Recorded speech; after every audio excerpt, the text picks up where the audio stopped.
കല്ലെടുത്ത Priya last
Good morning, Ruth May. Morning. I'm eating at the same time. Hopefully nobody else can see me doing that at the moment. Good morning, Ruth. Good morning. And I just wanted to make sure I'm in the right space and I've pressed the right button. Yes, you are. And thank you for allowing me to join you at this very special occasion. Oh, we are privileged, Ruth, to have you here. No, it's a delight, and what a wonderful opportunity. How many people have you got online? So far, we had 1,000 registrations, and there are more than 300 people now online. Dr. Mehta. Hi, this is Ramesh Mehta from Bapio. Hello, and thank you for allowing me to join you. No, we are grateful. You know, you've been absolutely wonderful. Thanks for joining on a Saturday morning. Really appreciate it. And hopefully, we are going to keep in touch. Kumar is the chair and Rajiv is there, but we as Bapio will keep in touch with you.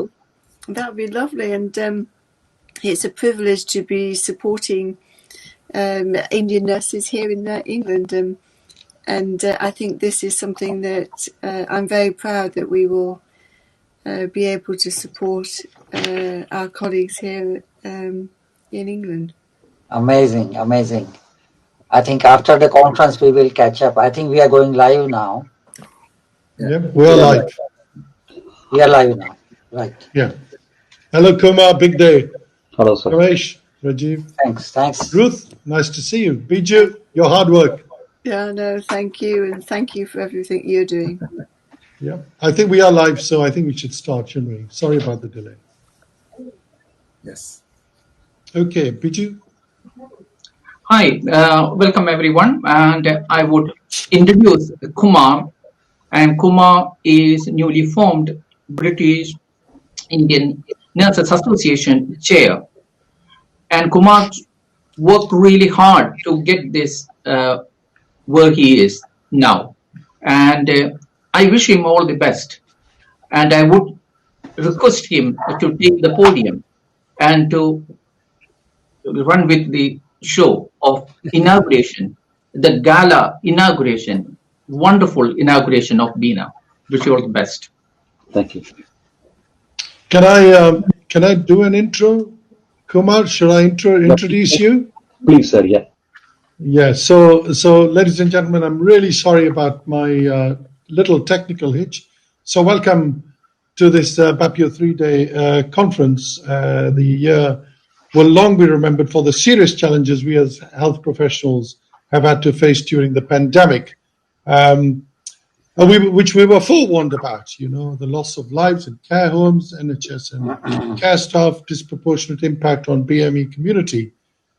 But as the title conveys, this is the dawn of a new era. So we've tried to put a little bit of positivity into this. And what more positive thing than for Bapio to inaugurate a new arm's length body?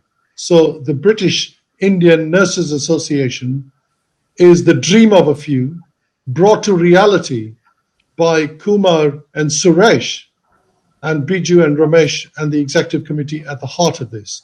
And I want to tell you about Kumar because Kumar is an amazing person. So Kumar qualified 26 years ago in India as a nurse, and he migrated to the UK in 2003. He progressed as general manager, worked in Midlands and the Northwest, in Manchester, of course, where you took some of your roots. He has a special award for his leadership in staff engagement in 2014, and his trust was chosen as one of the top 20 mental health trusts in the country, and his contribution was significant. He successfully led diverse services like acute mental health, forensic services,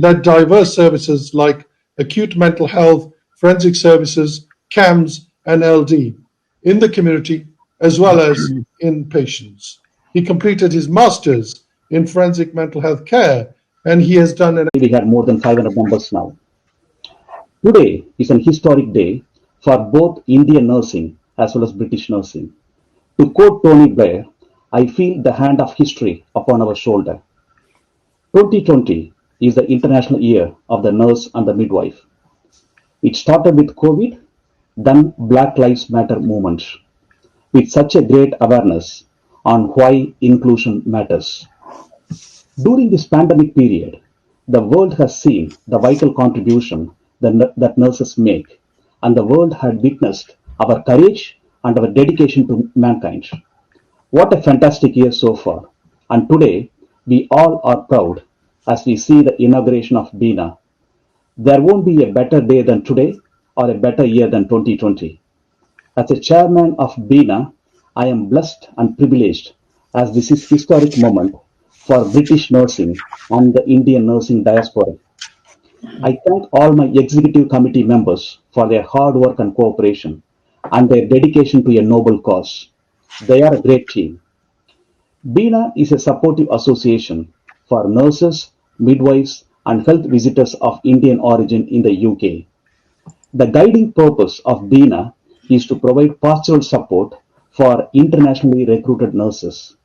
BINA also aims to support Nurse Ruth May, Chief Nursing Officer of England, Jean White, Chief Nursing Officer of Wales, Dame Donna Kinnear, Chief Exec of the ASEAN, Prerana Issa, Chief People Officer of NHS England, Dr. Dilip Kumar, President of the Indian Nursing Council, Professor Dr. Roy, President of the Trained Nurses Association of India, and many other eminent guests today. Thank you for making time for BINA. We are all really blessed by your presence today, and my heartfelt welcome to each and every participant of this conference. Before I complete my welcome speech, I would like to pay my respect and BINA's respect to all the nurses and healthcare professionals who lost their lives in the COVID war. God bless you all. Thank you.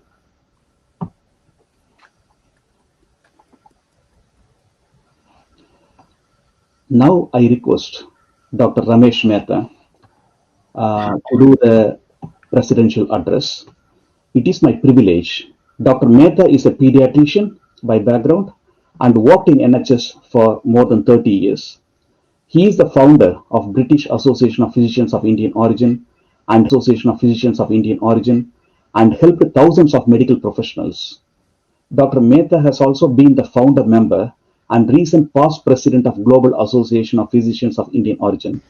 He had received many accolades as well as an OBE for his services to NHS in 2017. More than anything, Dr. Mehta has always championed the cause of the underdog, and I am privileged today to have worked with him in Papio. Dr. Mehta, please onto the stage, please. Thanks, Kumar. That's very kind of you. Her Excellency Mrs. Gayatri Isar Kumar, the High Commissioner of India, Chief Medical Officer Ruth May, Chief People Officer Prerana Isar, day not just for Bapio or Indian nurses, but for the NHS as a whole.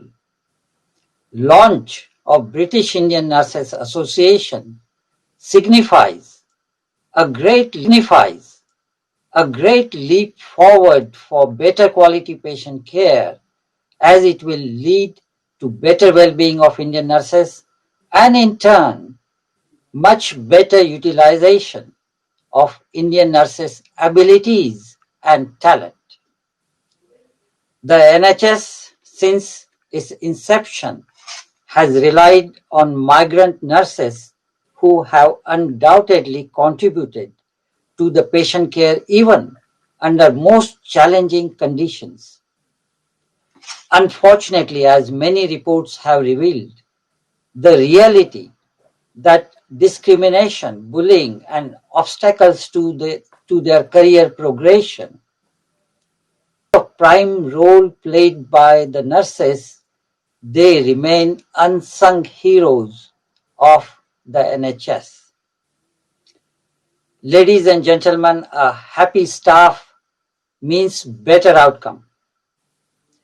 What has been concerning us at BAPIO is that with due respect to mainstream organizations representing these nurses, there has been some towards improving patient care. However, we also have proven ability to stand up for injustice and unfair treatment. BINA is an arm's length body of BAPIO. It means, although it is an arm's length body of BAPIO, it means, although it is part of BAPIO family, it will have full independence of working without interference while being able to use the BAPIO infrastructure and influence. A big advantage to the NHS is Indian nurses and doctors coming from the same cultural background, working in the same trust, will be able to form a social unit, providing pastoral care to each other. I take this opportunity to congratulate BINA Chairman Mr. Kumar, Honorary Secretary Mr. Suresh, and their core team association for amazing progress they have made in a very short time. You have become one more important initiative of BAPIO family, and I, on behalf of my executive committee, commend this new association. Ladies and gentlemen, now to officially inaugurate the Indian Nurses Association, I would now commence the Indian tradition of lighting the lamp as a sign of light. Speech, and thank you for all your support. Now I would like to welcome Ruth May, our Chief Nursing Officer. It's my privilege to introduce Ruth May to this conference. She is the Chief Nursing Officer for England. She is also the National Director responsible for infection prevention and control. Prior to the current role, Ruth held various roles regionally and nationally like Chief Executive, Regional Chief Nurse, Executive Director of Nursing in NHS Improvement and Monitor. Ruth is passionate about nurturing the next generation of NHS, nursing, midwifery and AHP leaders, encouraging professional development opportunities. She is a vocal supporter of the NHS workforce race equality standard agenda and increased diversity across the NHS. Ruth May was made an honorary Doctor of Science at Anglia Ruskin University in 2009 and received an honorary doctorate from the University of Suffolk in 2016 and another honorary Doctor of Science from Coventry University in 2019. It is my privilege to welcome Ruth May, Chief Nursing Officer of England, to deliver the keynote inauguration speech. Thank you. Ruth, please onto the stage, please. Legacy for nursing in United Kingdom. We have been blessed since the very beginning of the NHS in 1948 with a global workforce, a very diverse workforce that makes up what I believe to be an enormous contribution that nurses make to the whole population of this country. I have been very privileged to be working alongside my other country Chief Nursing Officer. It's been one of the toughest years in many of our lives, personally and professionally, and we have lost some of our colleagues. It has also been a time of sheer pride in what we've been able to see nurses, midwives and care staff across the United Kingdom showing the expertise, the depth and breadth of their knowledge and skill and experience. Nurses from across the globe have been at the front of the response to COVID-19.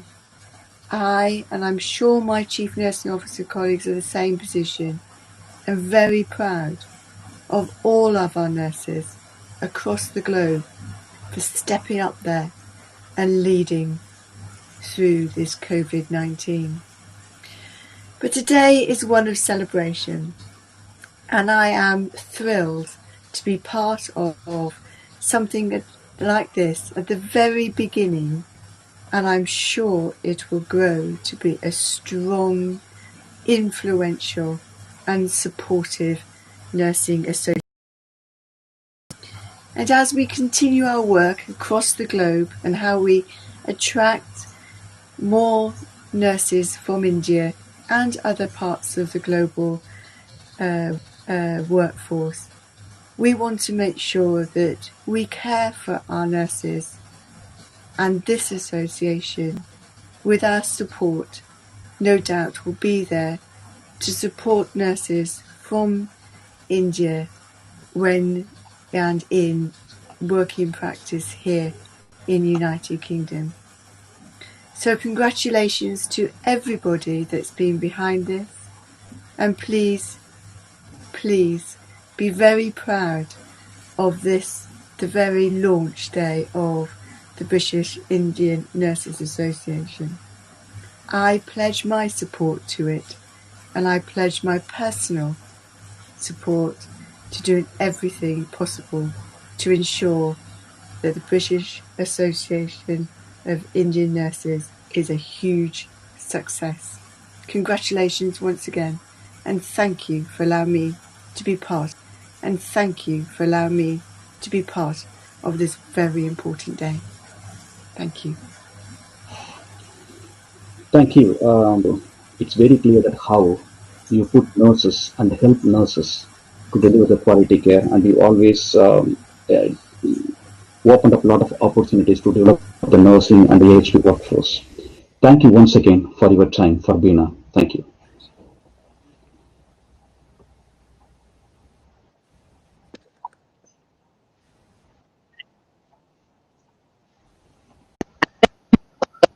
British Indian Nurses Association, thank you for your invitation.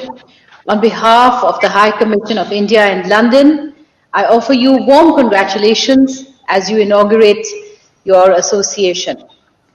I've noted your mission statement, United we care, empowered to lead and succeed. This sounds quite inspiring. I wish you great success in pursuing your objective of providing support, training and other assistance to the Indian nurses coming to United Kingdom. And your close linkages with the NHS of the UK will no doubt create opportunities for your efficient achievement and healthcare workers. It gives me immense satisfaction to see that the Indian diaspora in the UK contributes more than 65,000 Indian origin doctors, 20,000 nurses, 12,000 pharmacists, and about 26,000 other Indian nationals are serving as NHS support staff. So all you health professionals working in the UK have proven to be the backbone of the NHS that you are known as, including and especially during this unprecedented pandemic that has affected the UK like the rest of the world. Nursing, I would flag, is a holistic, patient-focused profession involving a wide range of very often decision makers, problem solvers, skilled listeners, critical advisors, intuitive and affectionate readers of the unspoken needs of their patients. Your dedication promotes and optimizes the health and the recovery of your patients, and you have worked hard to prevent illness and injury. You have facilitated healing and are every day helping to alleviate suffering through helping with diagnosis and treatment of the patients who come to you. Today, Indian nurses have thus not only earned respect for themselves around the globe, but also brought India immense pride in the good name that you have earned through your hard work. Your efficient services and disciplined work ethics have gained people's affection and appreciation around the world, making you a preferred choice in many countries as incoming migrant professionals and workers. So in your work ahead, you at BINA, the British Association of Indian Nurses, particularly, will have the fullest support of the High Commission of India. I'm glad that International Day of the Nurses is celebrated on May 12th in all communities around the world to honor you, the nurses of the world, simultaneously commemorating the birth anniversary of the most famous English social reformer and founder of modern nursing, who belongs to this country, Florence Nightingale.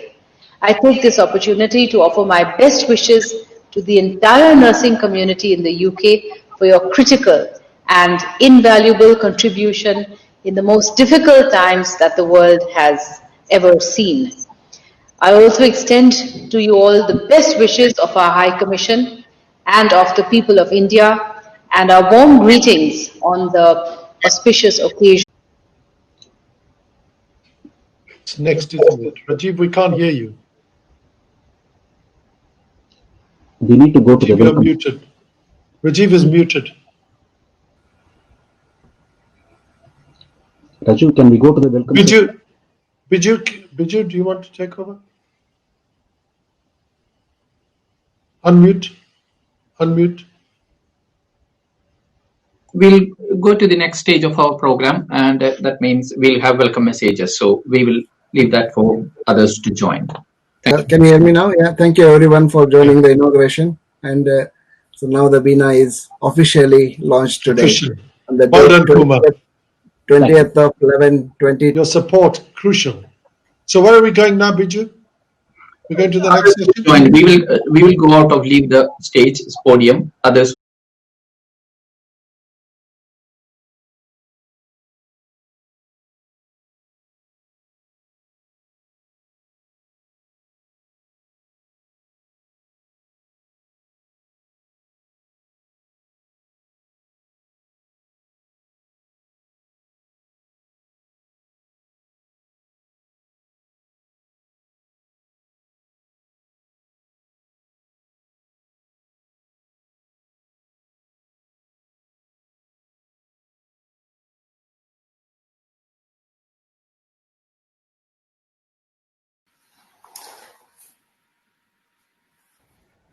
Good morning. Good morning. Good morning, Suresh.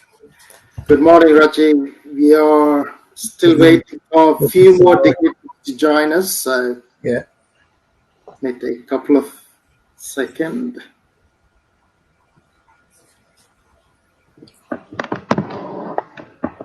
Well done, Kumar.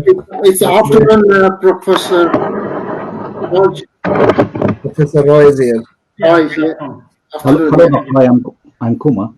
Yeah. Need to be here in this inaugural session. Thank you, Professor Jean White has joined as well. Thank you. Yeah. We are waiting for Donna and Dilip Kumar sir also. Just waiting for Dilip Kumar, I think.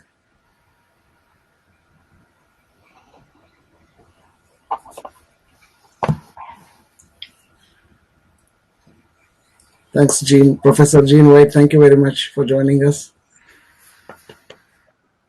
Hello. We'll be going live soon. I think we are already live, I think, Rajiv. Yeah. Oh, yeah, we are live, yeah. Okay.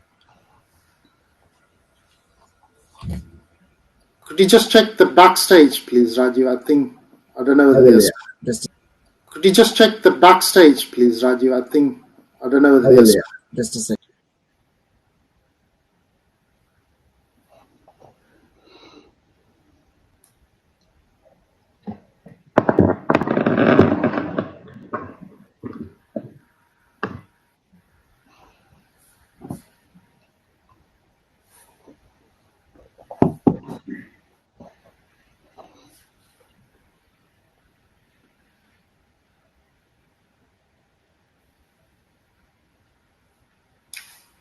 Donna is here. Thank you. Okay. Good morning to all of you. Good morning, Dr. Dilip Kumar. Am I audible? Yes, we can hear you loud and clear.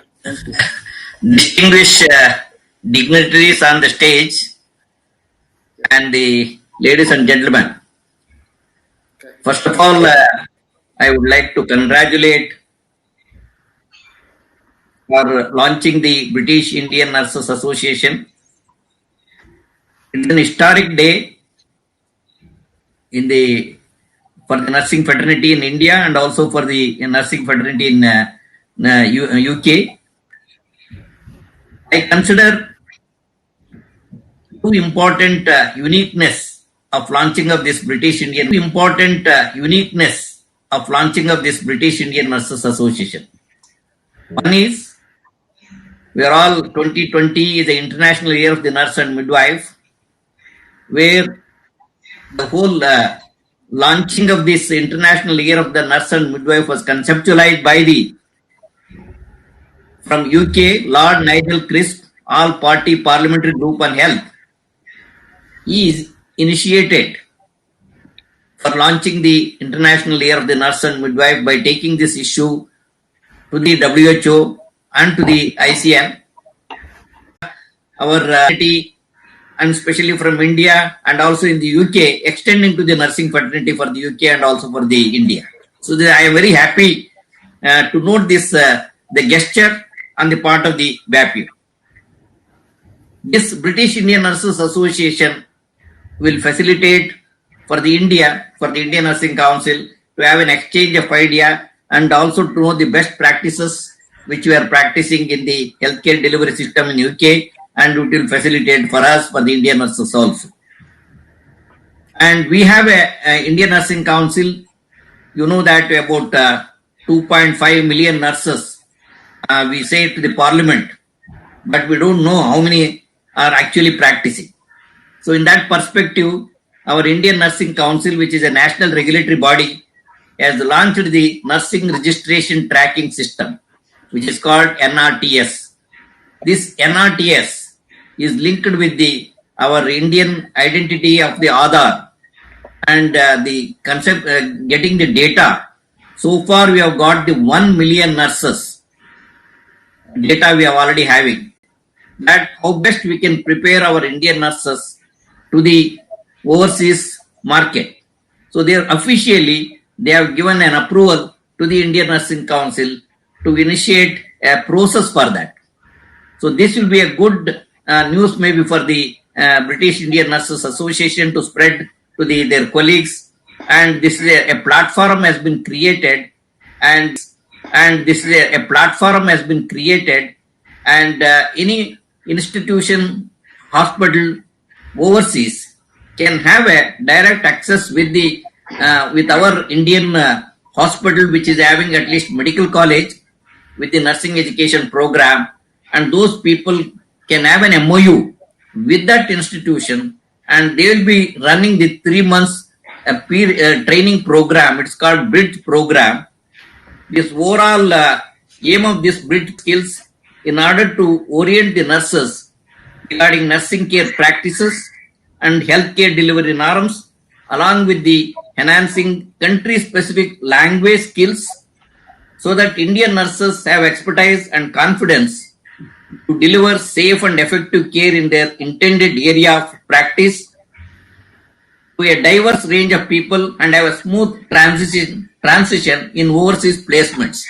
An official endorsement has been created, and this will give a lot of opportunity for the Indian nurses before going to the overseas. They will be, and even the globally, our nursing fraternity is working very hard in the treatment, care, and support, and we are facing a very difficult phase. As according to the International Council for Nurses, about 1,500 nurses have lost their lives.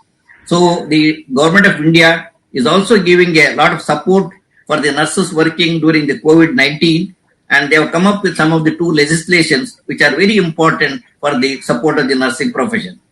So in this context, this where the difficult period we are experiencing, and we'll be able to come to know between the British Indian Nurses Association and also the we can have an access with the BAPU, because I am seeing a lot of the technical support and technical information where BAPU was giving through some of the Indian news channels. I was many a times I have seen the president of the BAPU was interacting. She led professional advisor on nursing and midwifery to Wales government. He's also a nurse director for NHS Wales, policy lead for maternity services, breastfeeding, patient experience, safeguarding in NHS Wales. She has played a major role in implementation and extension of nurse staffing levels, safer staffing levels in Wales Act 2016. She has held positions in nurse education at the Wales National Board. Jean holds a number of visiting professorship and academic fellowship. She's also a fellow of Queen's Nursing Institute. And stage is yours, Professor Jean White. Thank you. Hello, Borodara. Good morning, everybody. I am absolutely delighted and honoured to be here at the establishment and inauguration of the British Indian Nurses Association. I extend my warmest congratulations to everyone who has played a part in setting this up, and I know how much hard work and commitment that must have taken.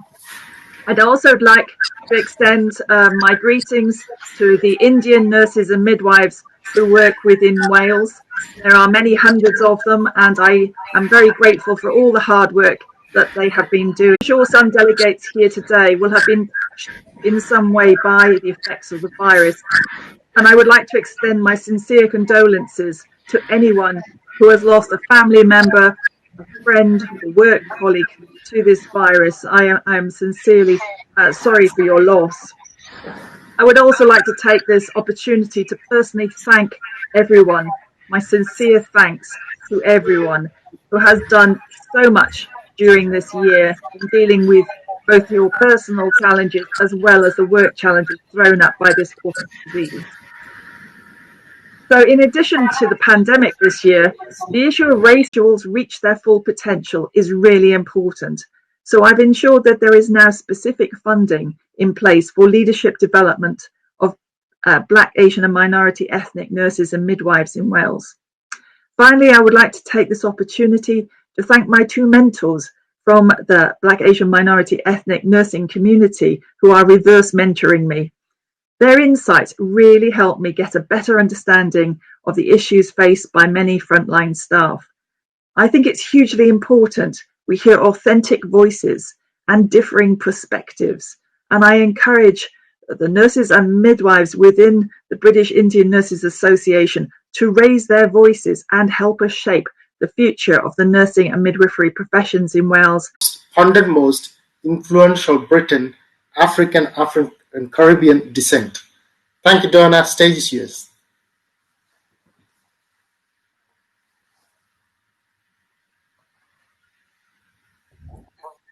Okay.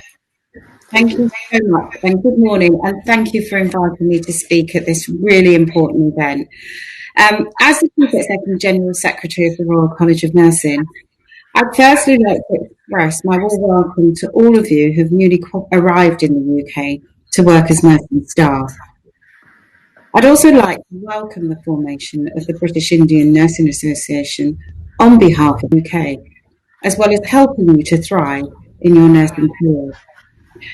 There'll be so many strange experiences and expressions that you come across, and it's an absolute must that you are able from, so that you can be adequately supported to assimilate into the nursing context in the UK.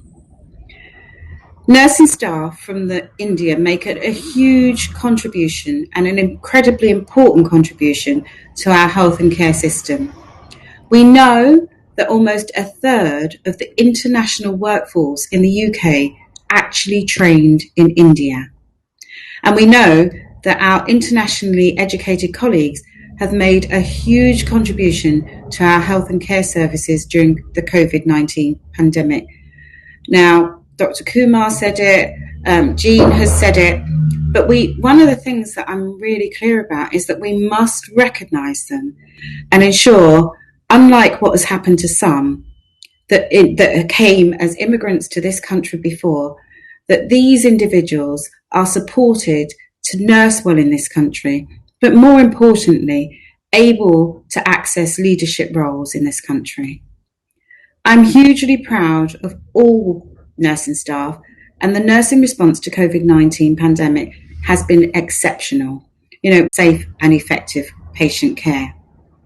And to me, nothing summed it up more than the public support and recognition for nurses in the summertime that we experienced. It has been incredible, and it has kept us going, sometimes when we were at the bottom of our reserves, and it just kept us going.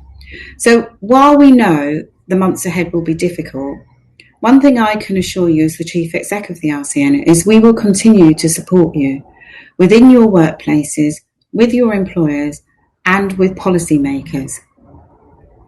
If you think back, earlier this year, we successfully opposed the immigration health surcharge earlier, and as part of the ongoing pandemic, we also called for an automatic visa extension for health and social care workers with the UK government. Now, we started this work in 2015, 2016 at our Congress, and we have been battling ever since. And it took the pandemic to shine a light for the government to turn back on some of the things that it had said previously. We've also called for the UK government to grant automatic indefinite leave to remain for all internationally educated health and care staff who reported the pandemic.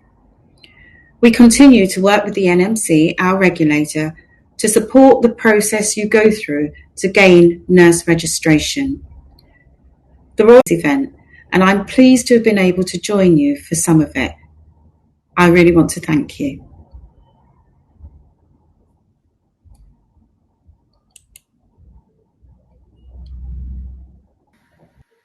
Thank you, Donna, for your blessings and wishes, and thanks for being with us today. Thank you.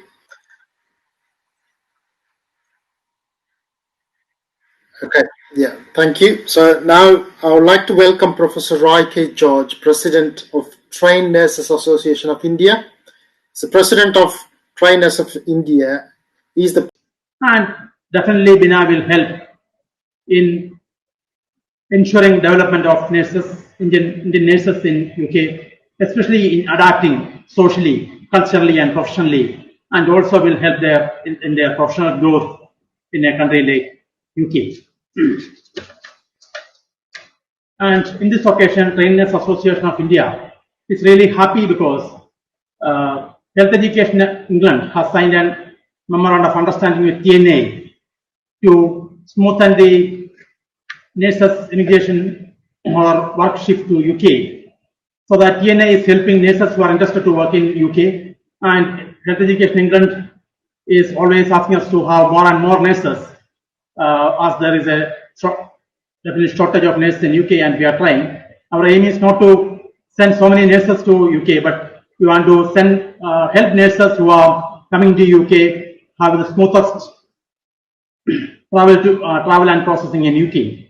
And our package is so good that the nurses who are going through TNA are getting so much of refunds in their expenses, which makes their travel BINA also, so that there will be a mutually beneficial relationship with the TNA and BINA, which will benefit nurses of both countries and also will help who shall be assured of best quality care for their needs of nursing care.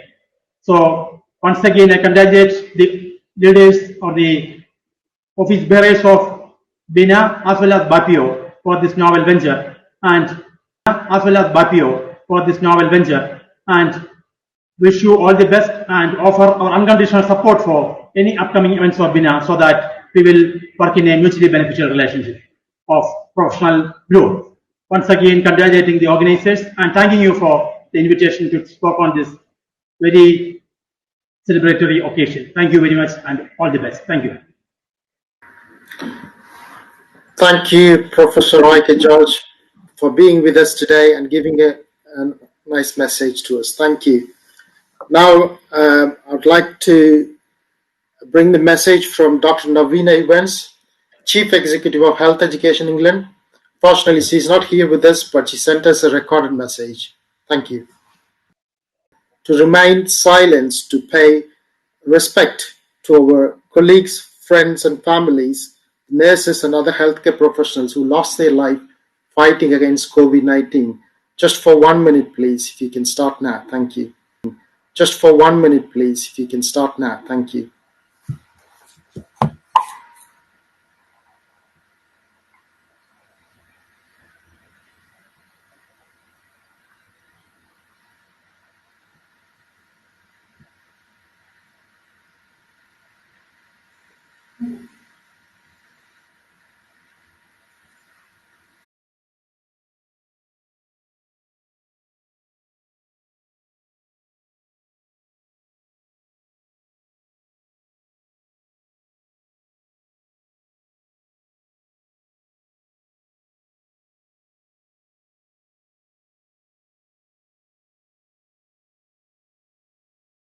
HEE in particular see you, our colleagues, as valued partners, and we want to work with you to meet the collective challenges that we all face.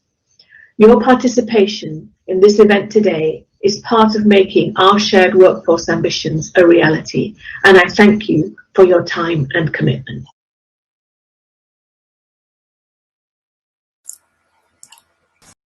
Thank you. Great. Thank you for a minute. Exactly, it kick-started the message as well. Thank you. I'd like to continue with the update.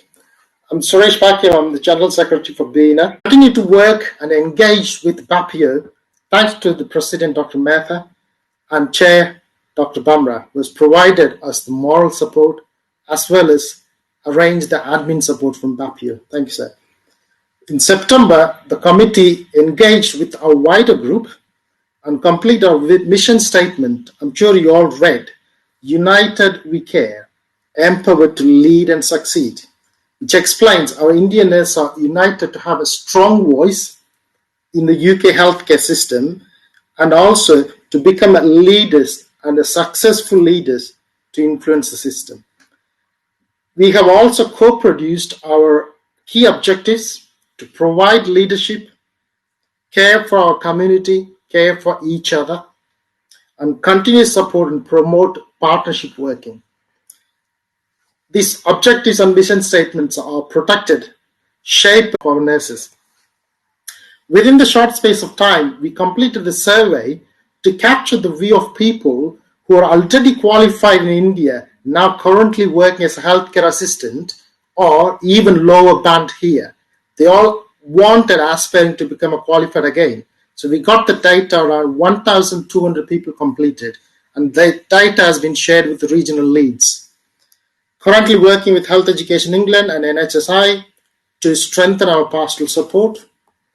We have started our journey within the social media platform, having our own Twitter and Facebook account. We have a secure email account which is linked to our registration forms. I would like to announce that we are excited that our website is under creation, is coming up beautifully, which will provide the online support and a discussion forum for BINA members. We believe in partnership working.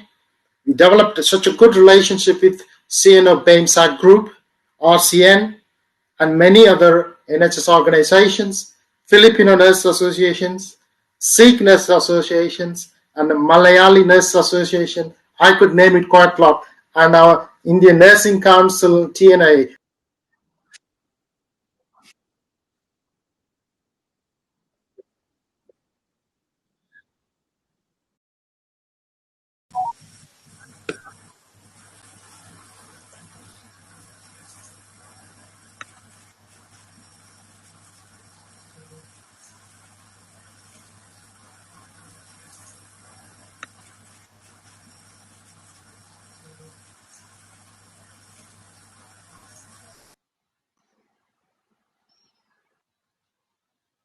Good morning.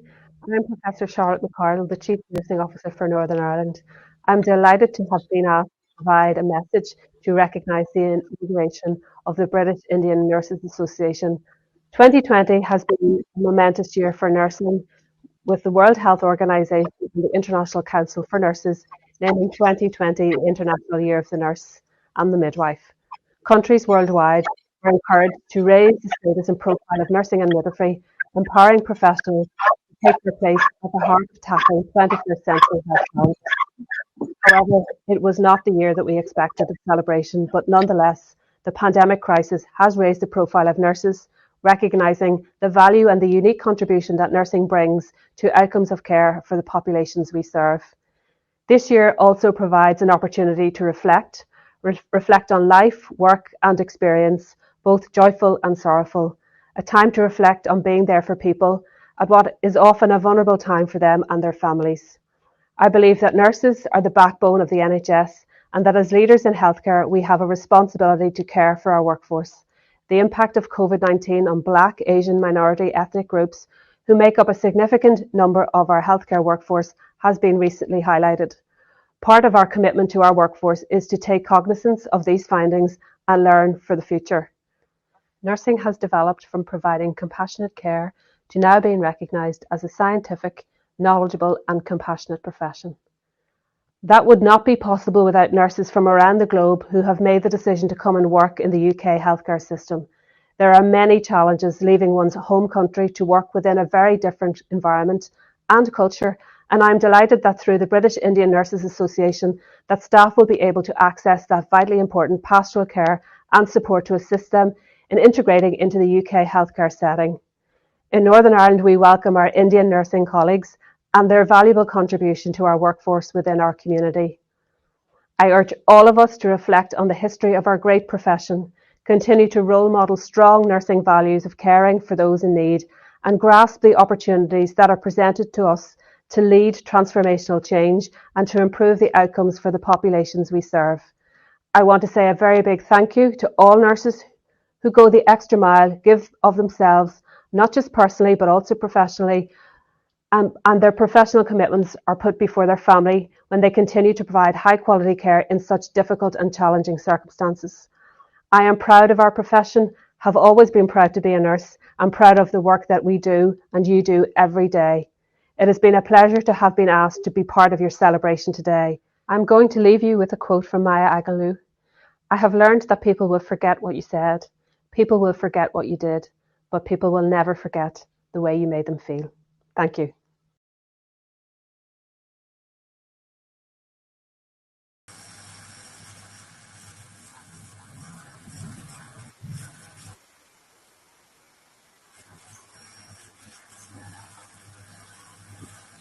Okay, sorry. Yeah, thank you, Charlotte.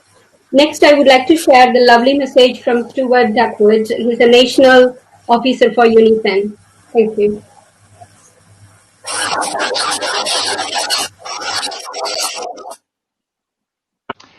And congratulations on the inauguration of your new association. From everyone at Unison, we're very happy to be able to send this congratulatory message to you. And obviously, it's just such a shame that we're not able to celebrate this occasion in person together with all of you. I'm Stuart Tuckwood. I'm the National Officer for Nursing at the trade union Unison. We're the biggest union working in the NHS and social care in the UK. And we're very proud to have thousands of nurses of Indian origin as valued members in our union, along with many others in different occupational groups as well. Just personally, I am a registered adult nurse. I used to work at Addenbrooke's Hospital before working for Unison, and I worked alongside many nurses of Indian origin who were very helpful to me at many different points in my career, saved me out many times. And we're really happy to see this association being formed and looking forward to the opportunity to work with you. My fiancée herself is from the south of India. She's a doctor working in the NHS, and I know she would send her best wishes to all of you as well. Obviously, nurses from India have a really proud history of contributing to our National Health Service and our social care system, and have done a tremendous amount of work in caring for people in our society over many, many years. And we're all at Unison very proud of the contribution you've made and looking forward to supporting the future. We know that there are many challenges for nurses from India and other countries in working in the NHS and adjusting to the work in this country. And we're very committed to improving the conditions under which you work and making sure you get the full value of recognition for your work. From all of us at Unison, we are really looking forward to working together with your association to make sure that in the future, nurses who have come from India to work on our health service and who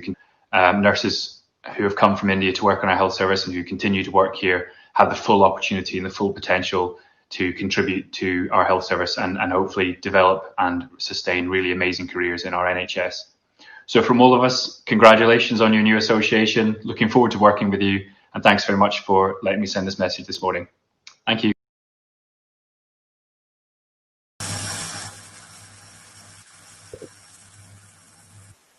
Thank you, Stuart. The next message from Gail Carmel from Unite the Union, please.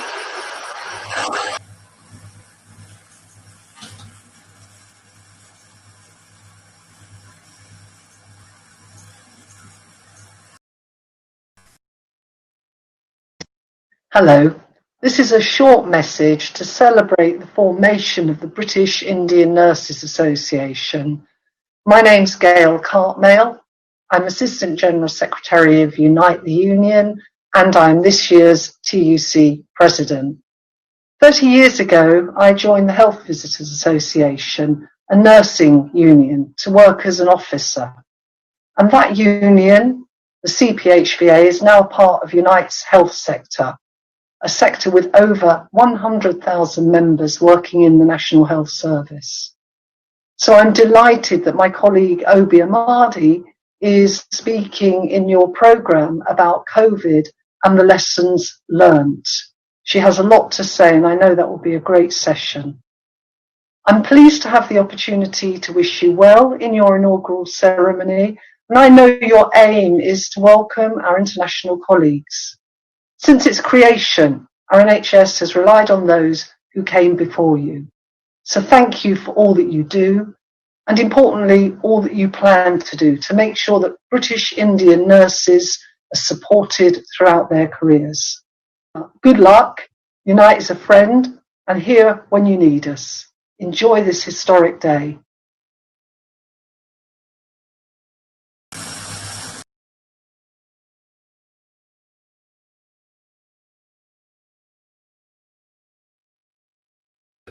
What a lovely message. Okay, so this is the time we're about to finish our ceremony.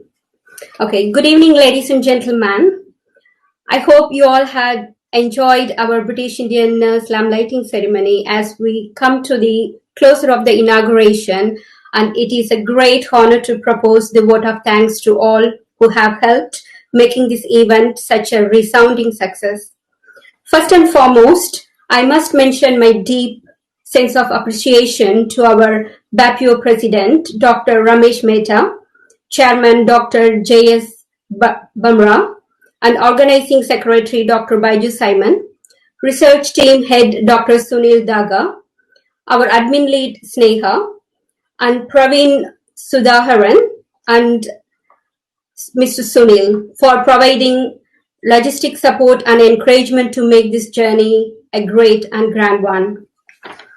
And the lovely ladies who lightened the lamp, thank you all. You are all so beautiful and elegant this morning. I'm very happy and very delighted to thank our Honourable Chief Nursing Officer of NHS England, Ruth May, for her inspiring inaugural speech. Thank you, Ruth May, for appreciation and support. I'm so happy to see you that you are also wearing blue today. Also, I wish to express my gratitude to Mrs. Gayatri Ishar Kumar, the High Commissioner of India, for her kind welcome message. Thank you for Diwali wish. Today you made us feel festive. I'm also very excited and grateful to receive a welcome message from the President of Indian Nursing Council. Thank you, Dr. D. Dilip Kumar, for introducing tracking system and the training program for nurses trying overseas for overseas opportunities. It will be really beneficial for both sides. I'm also express my heartfelt thank you to our respected Professor Jane White, CNO of NHS Wales, for her beautiful message. Thank you for mentioning about your reverse mentoring experience with your BAME colleagues and supporting race equality. And also I'm proud to say that I am an executive lead for Wales. Hope I should meet you soon. Thank you. Further, I'm very grateful to receive such a kind message from Dame Donna Kinar, Chief Executive RCN, thanking her for being for us and thank you for supporting the international recruitment nurses. And I'm really glad to have Professor Roy today with us, the President of Trained Nurses Association of India. Thank you, Professor Roy, for joining us, and thank you for encouraging Indian nurses to join BINA before they are arriving to UK. I feel really fortunate today having such inspiring speakers who amplify our hope with their stories, with their successful stories. Thank you, Ms. Sue Dranka, Ms. Asha Day, Dr. Bhuvneshwari Krishnamurthy, Professor Mark Radford, and Ms. Obey Amadi, and Dr. Habib Naqvi. Once again, thank you all very much. We all are inspired by your great words. Also, I'm very happy to extend my sincere thanks to Dr.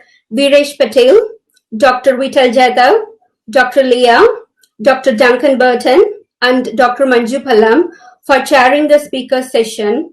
And also my sincere thank you to the hardworking facilitators, Simon Jacob, Anubama Vijay, Chitin Jit, and Rajiv Maitri. Finally, I would like to take this great opportunity to thank you the lovely video messages from Professor Charlotte McCardle and Stuart Duckwood and Gail Carmel. Well, an event like this cannot happen overnight. The wheels started rolling only a few weeks ago. We have fortunate enough to be sourced by the team of very motivated and dedicated founder members who join hands together for the good cause. Thank you, team. And this is the time to thank our great chairman of BINA, the man in action, Kumarasamy Muthukumar, and equally the lady in action, Asha Day. Okay, they're both fantastic. And I also want to thank our awesome General Secretary, Mr. Suresh Bakyam. Thank you for the impressive progressive update for BINA and explaining the service you provide. I can't thank you all enough for the involvement and your willingness to take the completion of the tasks beyond the comfort zone. Last but least, my dear delegates, I'm delighted to have you all for the lamplighting ceremony, and you all are really enlightened the special event today and made me feel it's a family festival. Of course, we all are now as a family, BINA family. I'm once again thanking you all from bottom of my heart for being with us on this historical moment, hoping to see you all in real near future. United we care, empowered to lead and succeed. Thank you all.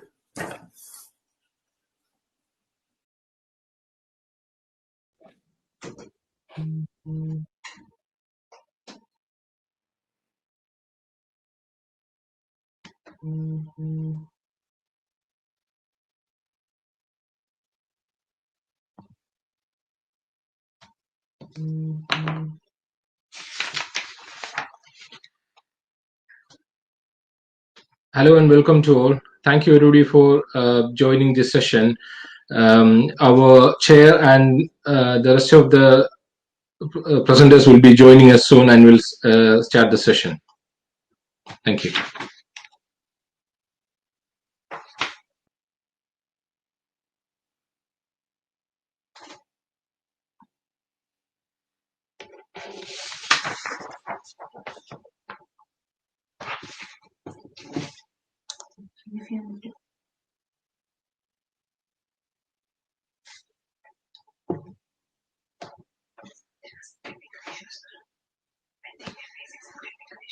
I think there are a few technical issues for them to come live, so just kindly bear with us for a few seconds. Thank you.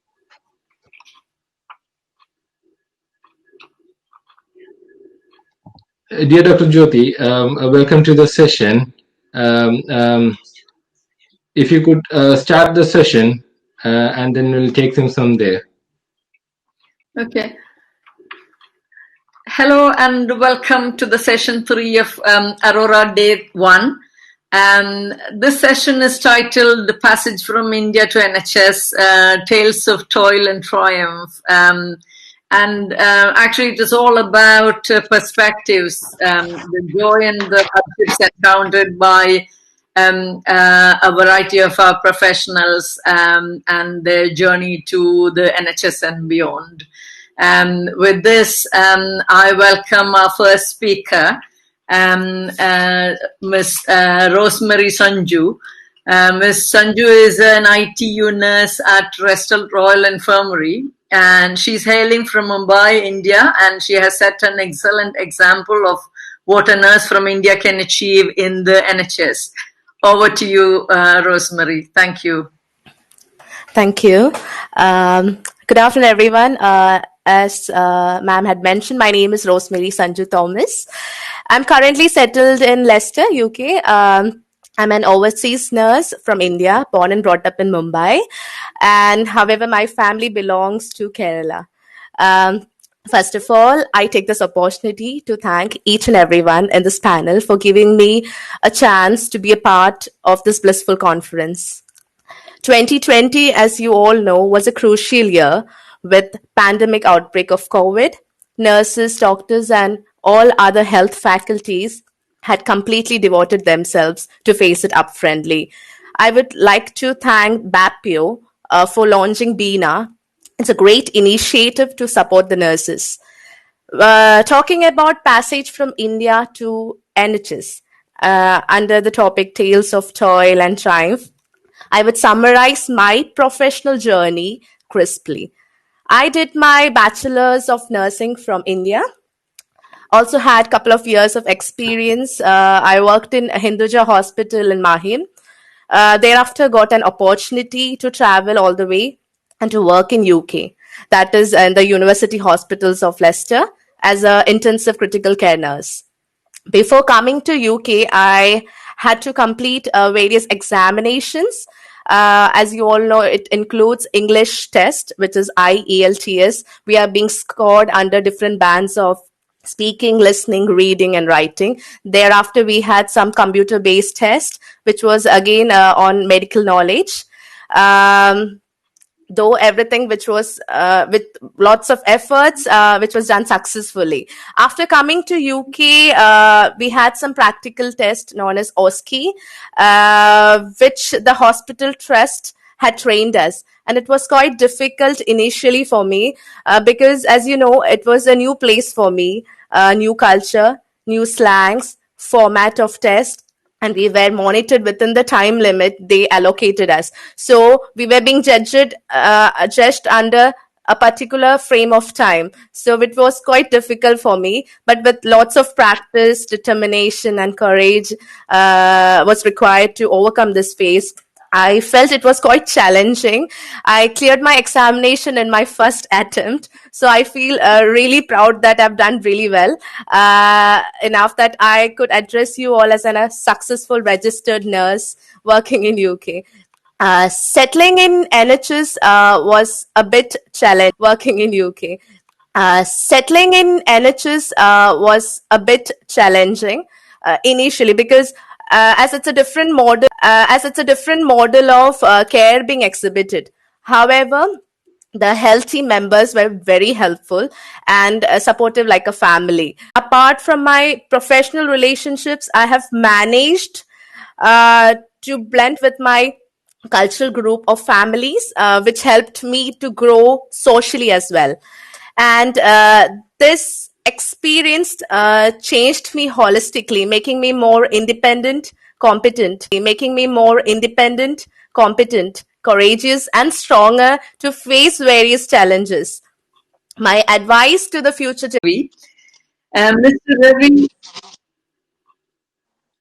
Mr. Ravi is a trained physiotherapist with a master's from India in physiotherapy, with a master's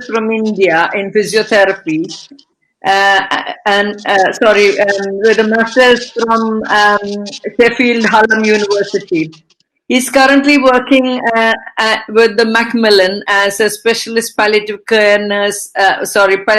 physiotherapist at Highland Hospice in Inverness. And I welcome Mr. Ravi to share his experience with us today. Thank you. Yeah, thank you for inviting me. So, Jitin, you can start. Next slide, please.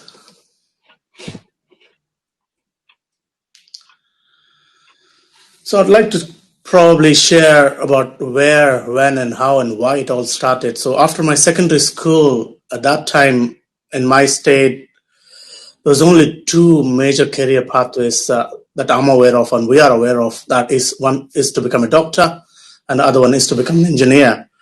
But the route to become an engineer is a no-go for the beginning because I was so poor in mathematics. So without the numbers, I can't become an engineer, so I would become a very poor engineer. So the only other route that was available for me was to become a doctor, which some of you have been very successful. However, the bigger challenge was I'm not blessed with a good academic mind and the skills to score enough credentials to get into the medical school. Next slide, please. The big question is what else I could do. I started exploring into other career opportunities. In that process, I was drawn into cricket so passionately. But coming from a low middle class financial background, but during my student visa life in the UK, as some of you may have gone through the same grueling journey as well, it was hot toil where you have to support yourself. And I did work in Morrison's supermarket for 2 years while I was pursuing my master's to make ends meet. So I had a fair share of health problems at that time, and then that kind of dented hugely in terms of my confidence, physically and mentally. To be able to, I wasn't quite sure whether I would be able to finish my master's that would allow me to progress further into my career. But somehow, with the help of my friends at that time and family back home, they were not fully aware of the health problems at that time because otherwise they would have asked me to return to India. But somehow I've survived. I don't know how. I managed to finish my master's and then get the post-study work visa that would allow me to look for jobs and be working in Morrison's for the rest of my life or however long I was meant to be in the UK. So actively I was looking for jobs, and then happened to notice this advertisement for Highland Hospice where they were looking for a locum physiotherapist to just work part-time for 3 months. Never worked in a hospice before, never heard about the term of hospice before, but never knew about what happens in a hospice. So that as again, bigger challenge for me is how do I go about working in a hospice, and then somehow with my passion to work and then survival instincts kick in. And then I just somehow managed to make a good impression without having to work anywhere in the UK before, and being my first job and working in a hospice. And then I came to the UK to become a sports physio and wanted to involve with cricket. And if you look at the spectrum of physiotherapy professions, sports is on one end, North Pole, and then palliative care, working in a hospice, end of life care is the South Pole. So with my passion to life care is the South Pole. So with my passion to survive, that was noticed by the organization, and they managed to provide me a work permit, healthcare. And for someone who wants to become a sports physio, is how do you develop it, thinking of to become a palliative care physio, where you are trying to help somebody who is at the end of their life, or last days, or last few hours sometimes. But the passion of seeing my colleagues in here and the hard toil, and then I managed to get the confidence year by year. I've been here since 2008, and I've managed to get my citizenship, indefinite leave to remain and citizenship. But somehow I'm still managed to get connected to cricket, where I've become the physio for my local cricket team. And they do have a cricket team in Highlands in Inverness, and we do have a league. So I managed to still play and become an informal unpaid physio for the team. So I managed to kind of get more quality of their life. And sometimes I so passionately drawn into their life, and then knowing them so much, it helped me to grow as a person. I become more confident and self-aware, but not forgotten my roots, where I come from.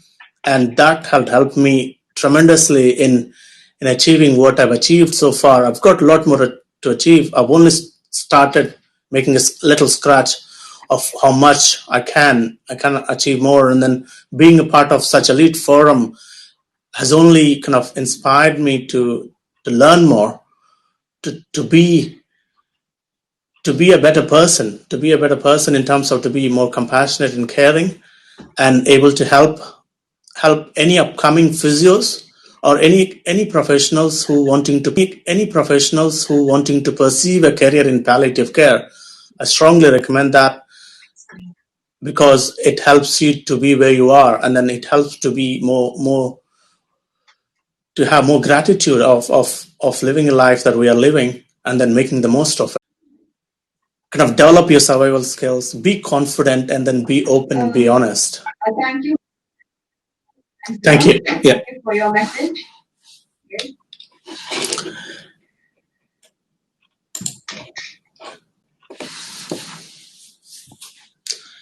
And that was the last. Yeah, thank you. Thank you, Chetan.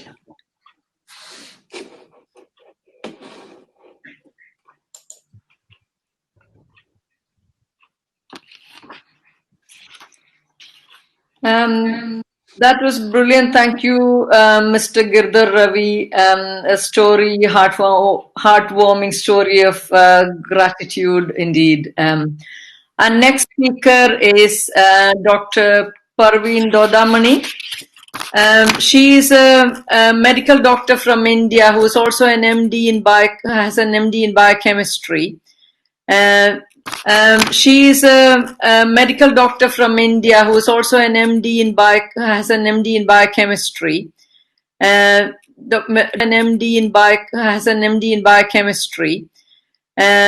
Dr. Dodamani is working currently as a trust grade doctor with the University Hospitals of Leicester. Over to you, Dr. Dodamani. Thank you.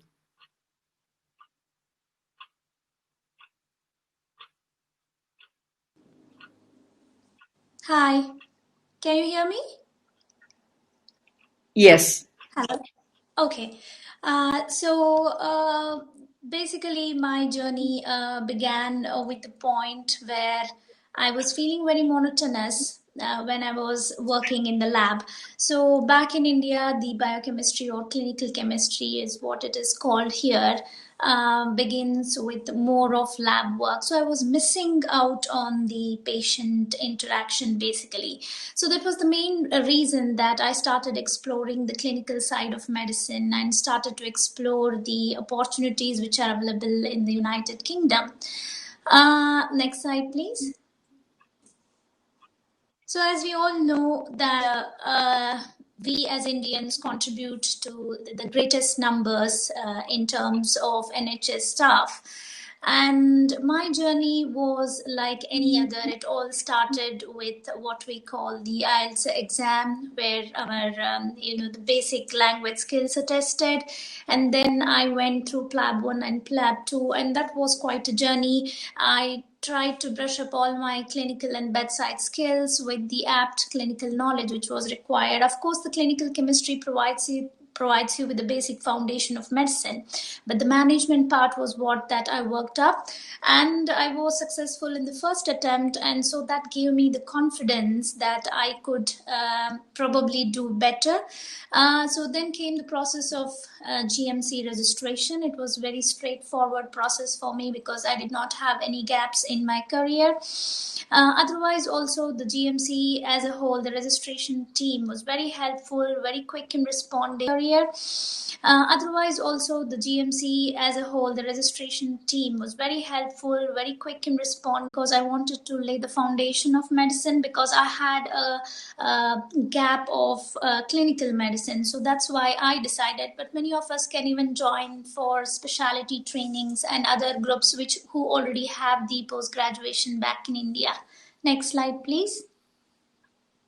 So then came the process when I got the job. This is my first job, which I'm currently doing at LRI. There was a period of shadowing, and I think it's a great concept because it helps us to understand as immigration doctors the very, the system itself, because it's entirely different. It works, completely different. The route, the processes, the basics are all, you try to kind of absorb these during shadowing, and it's for good 4 weeks, but though they fly just like that, I made the best use. Some of my colleagues also vouch for better training prospects in NHS, which I also agree. For example, metabolic medicine is a great for someone who has done back home something in clinical chemistry, so it's my way forward.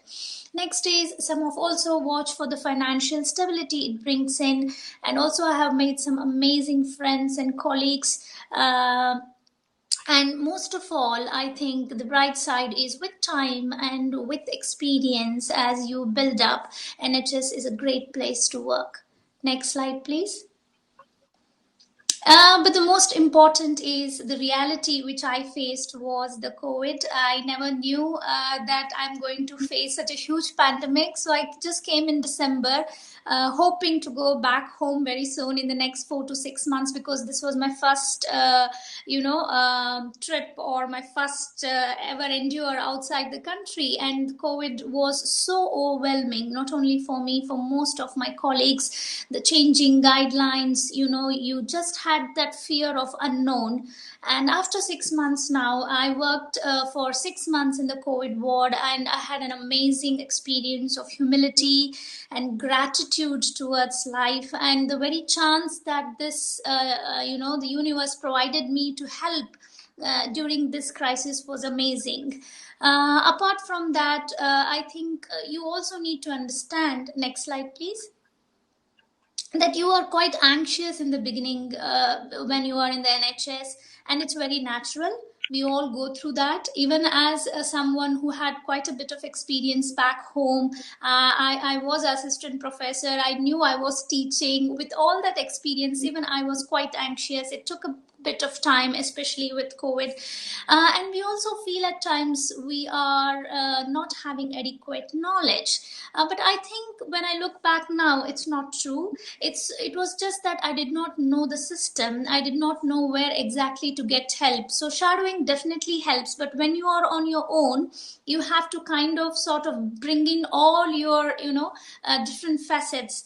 So that is very important. And communication gap. Yes, language barrier is a big thing. Even now, I find it hard to understand the jokes, when it's with heavy accent. But I have tried to get involved in the conversations,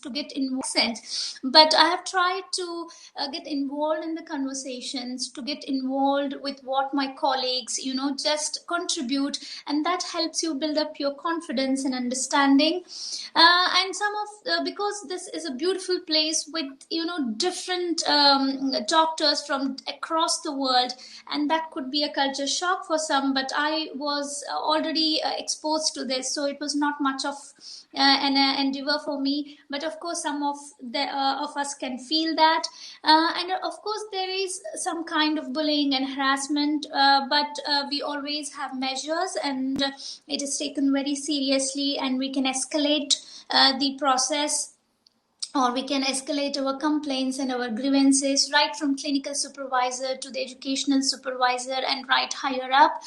And there are two things which we have to deal with. That is loneliness, because I came here with no family and very friends which we cannot go and meet them. So the family and very friends which we cannot go and meet them. So the right now WhatsApp and the internet really helped, and the various ways of communication, especially with video calls, really helped. But one thing is there, that I'm still homesick, and that is going to be there still. I'll go back to India hopefully in next 3 to 4 months, fingers crossed for the vaccine. So let's see what goes on there. Next slide please. So, but we in NHS have lots of help. We can begin with joining some of the organizations, the British Medical Association and organizations like BPO. Also, the Trust gives us great support, as I said, right from the clinical supervisor to the Guardian of Freedom, to grievance policies, to wellness centers. You have so many people we can talk to. And of course, nowadays we have YouTube channels, we have blogs written by n number of immigration doctors, which really help us to see where we stand, and what we are going through is quite common. We have Facebook groups, and of course we have our GP whom we have registered with if we have the health issues. Next slide please. That's okay. So that's it. So I think that's where we stand. Thank you very much. And the main accomplishment would be always to see a patient smiling or a successful discharge. Thank you.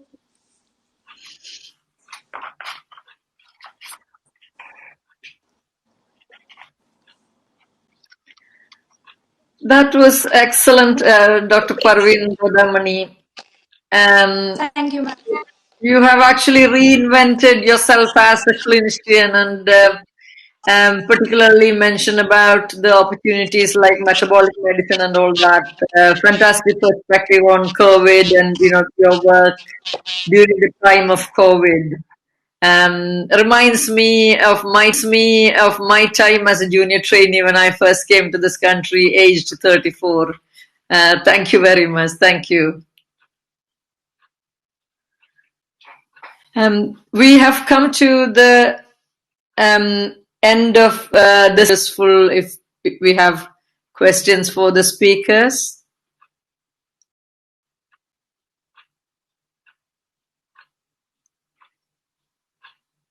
Hello? Sorry, Dr. Jyoti, I don't think we have any questions for this session. Okay. Yes. Thank you all for joining to this session. Thank you, speakers, and thank you, Dr. Jyoti, to this session. Thank you, speakers, and thank you, Dr. Jyoti, for chairing this session, and Avita as well, co-hosting the session with me. And thank you, audience, for joining us as well. And we will be moving on to a lunch break next, and we will resume back at 1:25 p.m. for the next session. Thank you all. Thank you. Thank you, everyone.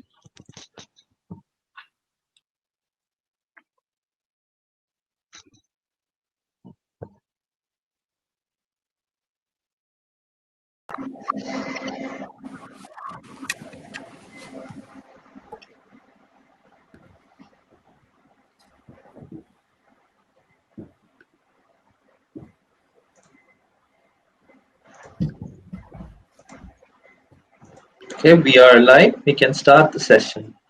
Brilliant. Well, welcome back, everybody, to this post-lunch session of the day one of the BAPU annual conference, Aurora. I hope you are having a great day. I'm certainly enjoying myself. And I would like to start by extending my heartiest congratulations to everyone for the launch of BINA, It's another successful feather in Bapio's cap, and I'm sure BINA will provide a valuable platform for nurses and allied healthcare professionals, not just from India, but further afield. Well, we're now going to move to a very exciting and interesting session covering Health Education England's Global Learners Program, and this will be followed up by a talk on Bapio's Training Academy Pastoral Care Program for Nurses. Very relevant talks and very important ones. And to chair this session, I'm Dr. Kaustubh Nisar. I'm a consultant endocrinologist from Nottingham, and I'm honored to chair this session with Professor Parag Singhal. Well, Professor Parag Singhal doesn't need much introduction. I'm pretty sure you all familiar with the work he has done. He had a very illustrious career in clinical medicine, endocrinology, but also rich experience in medical education and training. He's received several awards, including Pride of India Award by the British Parliament, and many awards recognizing his leadership skills. As a divisional director for the last 8 years, Professor Singhal has championed business-like approach to run the NHS, bringing entrepreneurship and innovation, and has demonstrated quality within the limited resources. This has led him to found a very prestigious and independent think tank called Our NHS, Our Concerns, and this offers an alternative, a different narrative to sustain NHS. Of course, he holds many important positions. He's a specialist advisor to CQC. He's a board member of Rethinking Medicine, founder member of course, Bapio and RCP Endo UK course, and a chair of Gap Year Innovation Forum. I'll request Professor Singhal to introduce the speaker and take forward this session. Over to you, Professor Singhal. Thank you, Dr. Nisal. Thank you for your kind words. I don't need those kind words, but yeah, it's my pleasure to introduce first speaker, David Keane, who is Senior Clinical Lead for English Language at Health Education England. David, after qualifying as a nurse and receiving his training at world famous liver unit at King's Hospital, went on to do MSc in Nursing and Education and subsequently joined Health Education England and worked there as global head. His relationship with Bapio is very strong links with Bapio in his capacity of working with Bengal Community Health Project for last many years. It's a real honor to have David speaking about nurse recruitment and the program. So welcome, David. Thank you very much for that introduction. That was great. And I have to say, next year I'd love to come and speak about the work that I do in West Bengal, in the region with some education and training. But today I'm going to talk to you about the English language provision that supports nurses to join the Global Learners Program. And Michelle will be speaking to you about the Global Learners Program shortly after this. Have we got my presentation to show?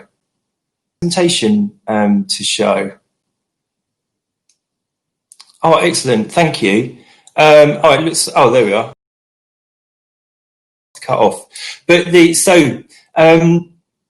I'm going to talk to you about English language, the English language support that Health Education England is trialling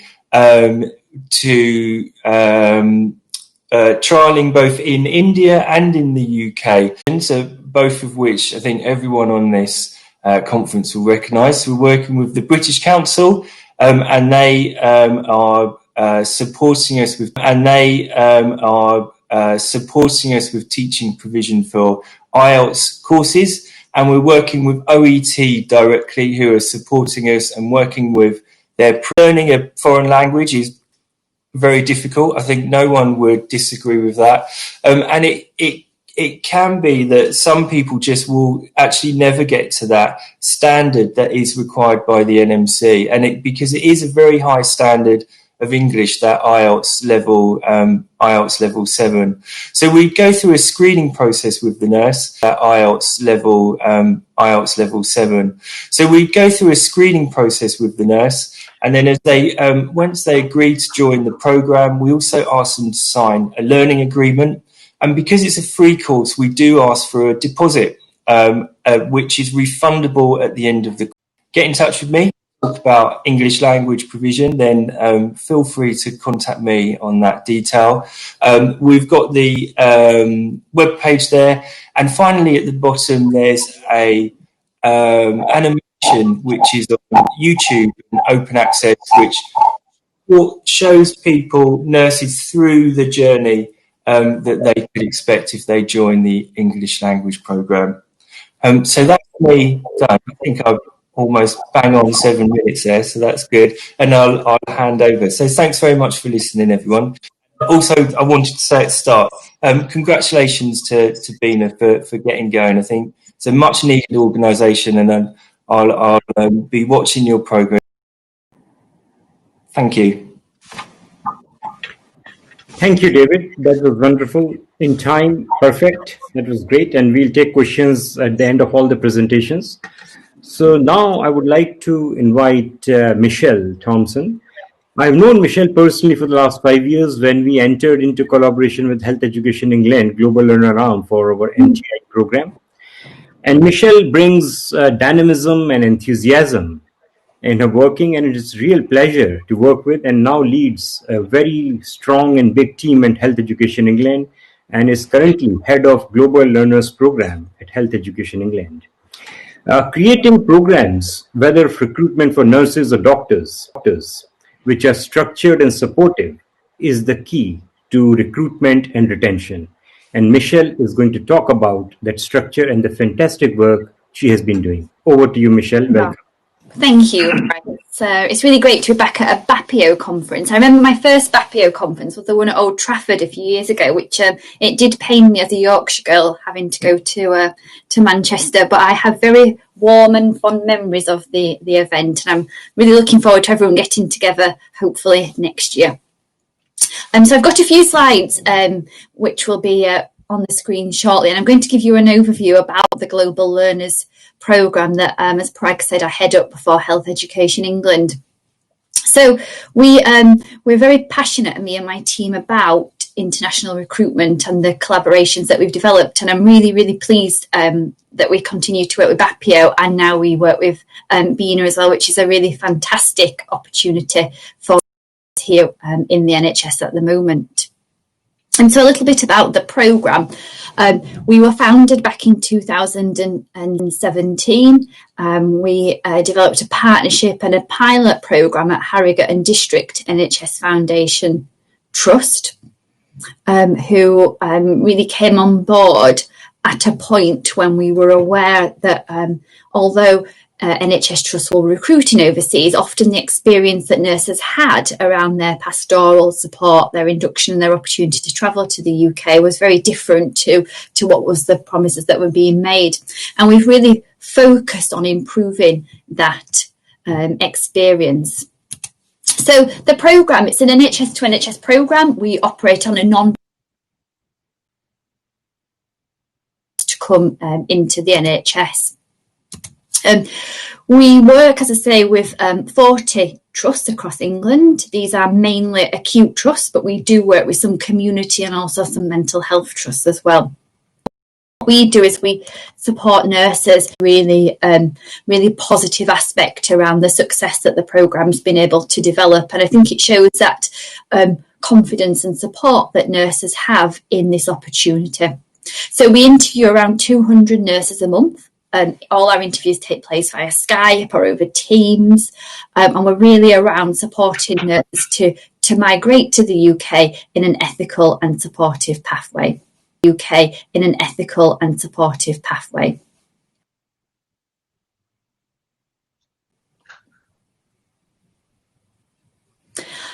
So, as I say, this programme sits within Health Education England because our key focus is on that educational aspect, and it's really important to recognise for the nurses is a journey. It's not a one-off event, and for me that education has to continue both while they're in country in India, but then also after they arrive. And there's a real emphasis that our NHS organisations play on getting that pastoral and that induction process correct. So we've got really strong OSCE support that's in place. So for colleagues on the conference who are not aware, when a nurse arrives in country, they have to take and that's what they need to pass to join the NMC register. So what we do is we've got a really supportive education programme that's helping trusts and nurses to prepare for that examination. And I'm really pleased to say that the 1,200 nurses who we've put through the OSCE examination, we've got a 100% pass rate. Those nurses are now registered on the NMC register, which is really fantastic to see. If I could have the next slide, please. So it's very much a partnership approach. As I say, we work with organisations such as BAPIO and in-country governments, and they source our nurses for us. They prepare them for the English language programme that David's mentioned, ongoing CBT support, all the way up to when they're deployed into the NHS. And then we are the national coordinator of the programme, so we work jointly with NHS organisations who offer that placement, that employment contract and that opportunity for nurses to come here. We've got clearly defined costs as well. So wherever the nurse is going, it doesn't matter if they're going into Newcastle or Norwich, they do receive the same standard benefits package, which is a really comprehensive and supportive programme that's in place. The next slide, please. Delighted to show this photo here. One of our trusts that we work with is Leeds Teaching Hospitals, and these we've been working with Leeds Teaching Hospitals, and these we've been working with Leeds Teaching Hospital since last autumn. Back in around October 2019, they joined the Global Learners Programme for their hospital. Because of the challenges that we faced around COVID, we had around a 3 or 4 month delay before any nurses were able to fly to the UK, and I'm really pleased to show the photo on the right hand side. Here's 6 nurses who, and I'm really pleased to show the photo on the right hand side. Here's 6 nurses who flew to Leeds in mid-August. They were the first nurses who flew from Trivandrum Airport in Kerala on their journey into Leeds. A really great trust is Leeds in terms of what they do around the pastoral package, and we're really pleased that they've been able to recently join here, and we had a great deal of learning, which I'm going to share in a minute or two with you. So BAPIO also, or BTA also, has developed now a number of postgraduate training programs in India. So we have got that experience. We have got at least in 3 hospitals, which are multi-specialty hospitals in India, a postgraduate training going on for MRCP. They will do a 2-year training in India, and then they will come back here they will come to UK from India, and they do 2-year training in UK, finish their MRCP and go back to India. And we think this kind of partnership is a win-win situation for both.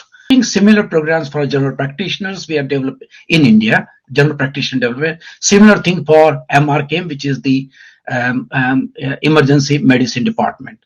So we have got loads of programs and pipeline, but with support from health education, with whom we have been working for many years, and because they knew that there is a BAPIO or BTA on the other side of the line to whom they can contact, they can talk, and we have got experienced people like of course, Professor Parag Singhal, Dr. Mehta, but many, Dr. Bamram, many more very senior consultants who are available to help them. What we want to do is to turn that into kind of supporting BINA in terms of pastoral care. And I've got 2 minutes now, so let me just finish on that.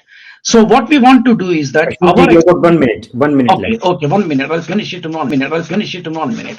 So what our experience tells us is that if we use our BAPIO or BTA experiences turned into supporting BINA, then it will not only help the nurses who has come to UK, but also help the National Health Service in terms of establishing and getting the productivity from them. So we have now developed this program where the nurses who are recruited from India on the BTA training program, we will be connecting them with our consultant and senior medical colleagues who work already in those hospitals. We have got members in almost every hospitals in the country. As you have heard today, 33% of the doctors are probably from India. So we would make use of our members into that. We also have got our BAPIO regional areas where the regional them. But most important thing is BAPIO also has got their units in most of the hospitals with whom we have got MOU in terms of the support to the doctors who has come into those hospitals, and we provide the conflict resolution services to them. So we think we have got all those skills which we would be supporting our nurses who come in there in terms of connecting them with our doctors, our members, I mean, and hopefully the big brother syndrome in that kind of, forgive me for saying that, will work together in terms of the productivity, in terms of confidence building, and in terms of, so we will be very happy, my last statement, very happy to work with BINA, BTA, BAPIO and BINA should work together for the betterment of NHS. And I'm sure Michelle will be watching us from the top to make sure that that happens. Thank you very much. Thank you, Ashokji. Thank you very much. Michelle will be watching us from the top to make sure that that happens. Thank you very much. Thank you, Ashokji. Thank you very much. Yeah, it's actually we are going to be younger brothers, not big brothers. So that's okay. But no, pastoral care is indeed very, very important, and a lot of information through this. Okay, we're going to move to the next session now. Thank you. Thank you.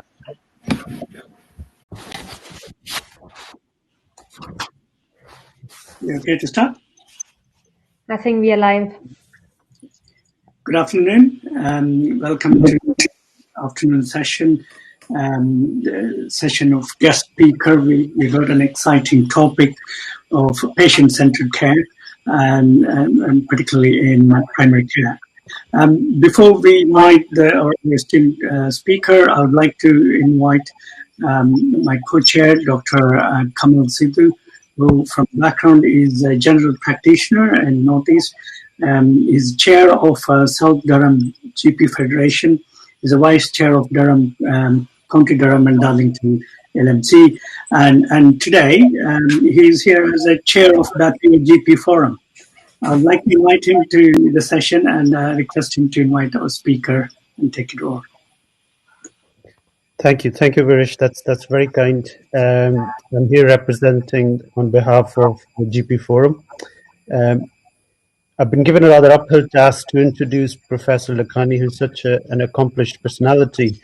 So I've got about 10 pages of his intro, but I'll try to keep it brief because we would rather listen to him. Professor Mayur Lakhani has been a GP for nearly 30 years. He practices in Leicester. He was a chair of National Council of Palliative Care. He was also chair of the Royal College of General Practitioners in 2004. He's also the immediate past president of the Royal College, one of the very few people to have held both posts. He was awarded CBE for his contribution to the field. He's also chair of Faculty of Medical Leadership and Management. Lots of other interests, lots of other achievements, but I would rather we listen to lots of other achievements, but I would rather we listen to his views. Over to yourself, Professor Lakhani. Thank you. Well, the effectiveness of primary care, and I'm going to mention how general practice is changing and how patient relationships with doctors will change. So if I can go to the first slide, please. Okay, next slide. Yeah, stay on this slide. So So this is to remind people why primary care is important. I appreciate we're in, the previous slide.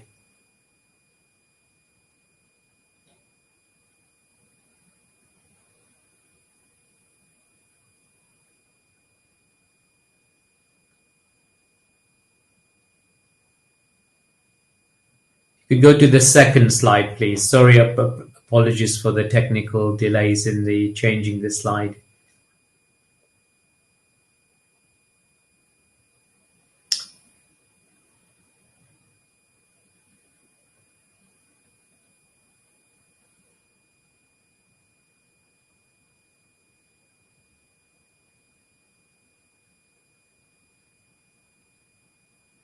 Okay, this slide is probably one of the most famous slides in family medicine from Barbara Starfield. It shows that life expectancy is dependent on the number of primary care physicians in the population.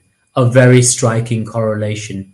So general practice, family medicine is good for societies, good for health, good for communities, good for countries. This is why worldwide people are trying to build countries. This is why worldwide people are trying to build determinants of health. Next slide, please. So this tells you that, the health outcomes of somebody, how long somebody lives, whether they're happy, whether they lead a healthy life, right, only depends to the extent of 30% of the NHS care that they get. 70% of a person's life chances, so lifespan, two concepts, lifespan and health span, 70% is dependent on their education, their housing, whether they have a network, their diet, their exercise, whether they have a job. Have you ever wondered why a doctor, you do everything you can, and then somebody dies at the age of 48? I've just heard of somebody who had a heart attack at the age of 38 and needed stents. They had brilliant medical treatment, but this is the future, folks. Next slide.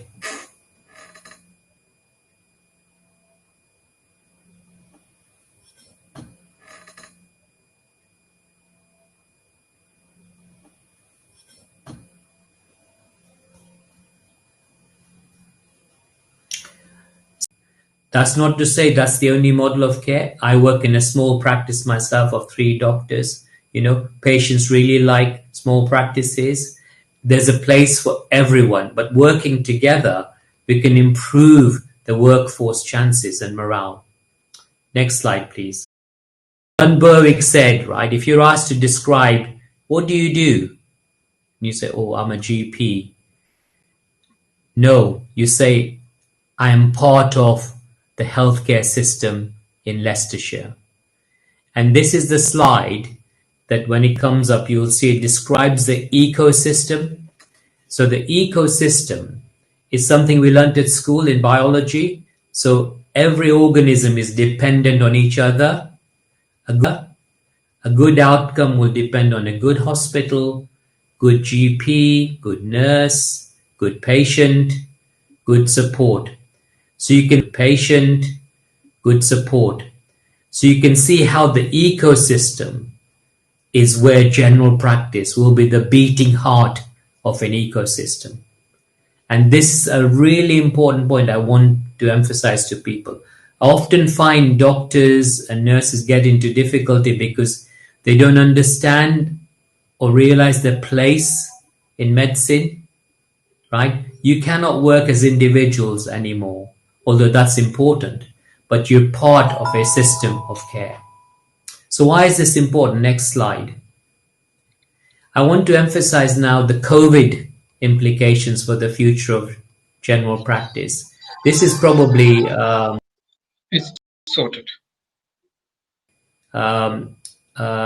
Considerations, which talks about the impacts of natural disasters. Prescribing and community is important is because of that, the natural effects of a disaster. We do have to come together, and leadership from doctors, not just GPs, will be essential. Next slide, please. So this is what I'm saying is that COVID-19 is a chance to reimagine healthcare. Next slide, please. I'll skip this one. Next slide. I'll skip this one as well. These are we have to reimagine healthcare now in the context of COVID, okay? And there's 5 things I want you to take away from this. One is the digital revolution, or the 4th industrial revolution. 90% of my consultations are by video now. Second is genomics and personalized medicine. You can go to Superdrug now and have your genome determined.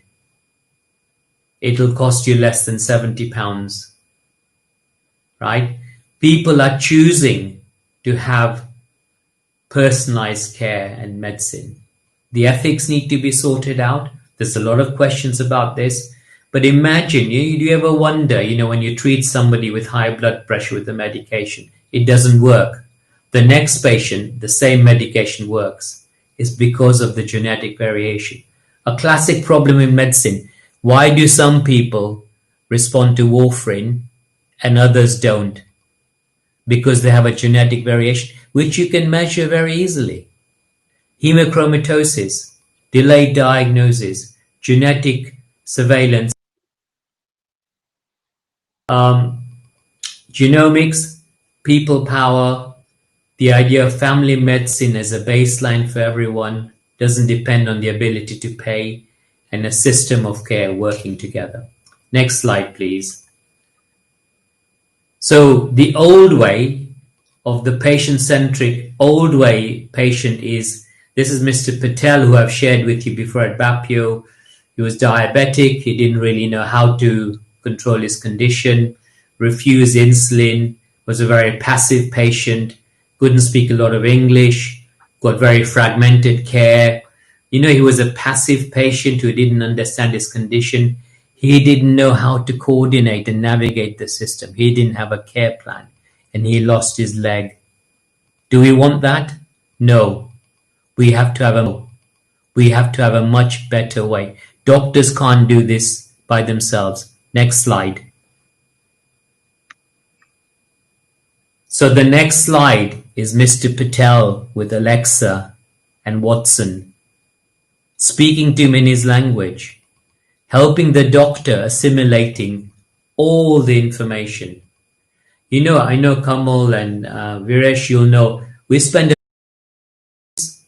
the values of the doctor being kind to a patient.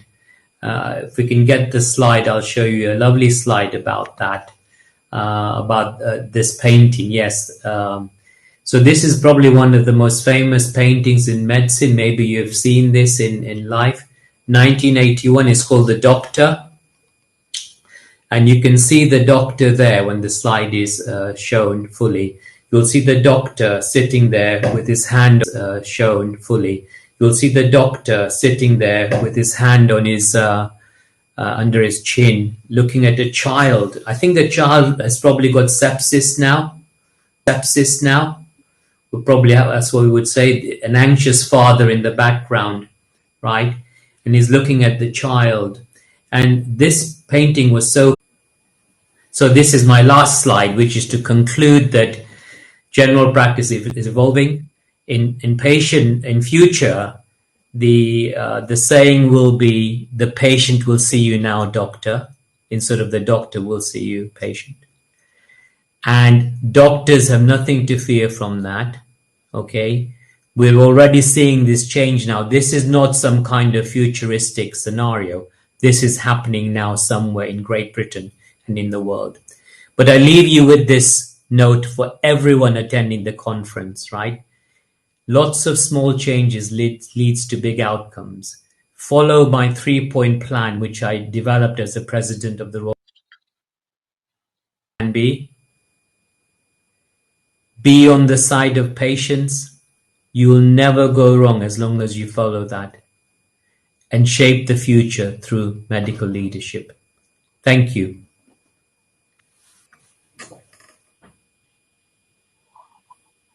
Thank you, Professor Lakhani. That was excellent, and it covered not just primary care for any of us working in healthcare. We would take a message out from there. I know we are running short, but I took one question from Dr. J.S. Bamra, who wants to ask you to. I took one question from Dr. J.S. Bamra, who wants to ask you to have a look at your crystal ball and say how the general practice might evolve post-COVID. Yeah, so it's what I covered really. Essentially will be a digital service. The total triage, I think, will remain in place for some time for safety aspects. And then we'll match the patient to the right professional, to the right place at the right time. I think the essence of it will remain, the registered list. But look, more services locally, which is what people want, actually, to be honest, December the 1st, I've just been on a call on that. We're nearly there, Can we not capture that amazing momentum about the new normal? And we've learned in COVID, like the striking health inequalities, BAME patients dying more than white patients, BAME doctors dying. The tragedy. Why is that? So they've come to the fore, the health inequalities, but also the importance, and JS will be interested in the importance of health and well-being, mental well-being. A lot of doctors are exhausted from the work that they're doing, the long hours. Digital consultation is not easy. People think it's, short, it's like an easy way out. No, it's more intense. So I see that as the future, and in the way I've described as well in my slides. Thank you, Professor Lakhani. That was very interesting. We have heard about new systems at the same time, emphasizing about prevention and health, well-being, new technologies, but at the same time retaining the principles and values of doctors. We'll end the session now. Thank you. Thank you. End the session now. Thank you. Thank you.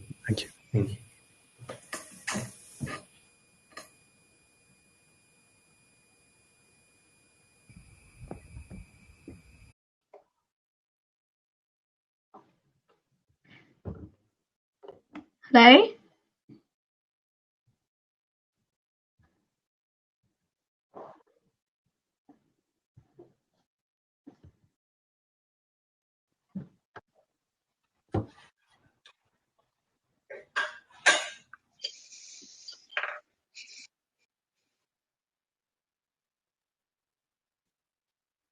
Good evening, everyone, and welcome to the session. I would like to hand over the stage to Dr. Veena Patel, who would be introducing the key speaker for today, Professor Ged Bryan. Over to you, Dr. Veena.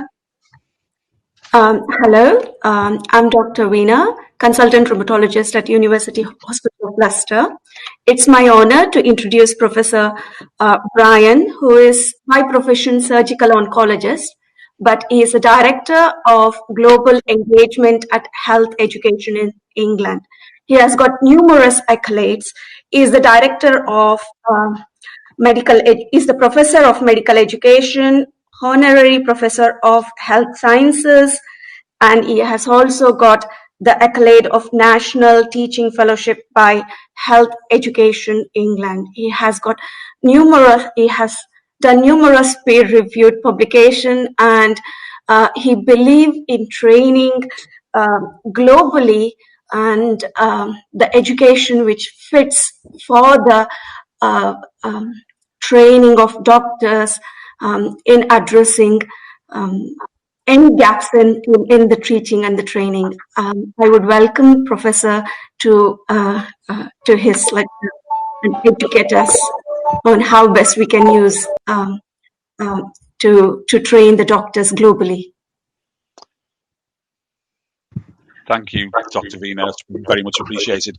I'm really delighted to be here today. I at one stage didn't really think I was going to make it because the COVID-19, unfortunate COVID-19 surge is affecting all of us who are practicing clinically at the moment, I guess.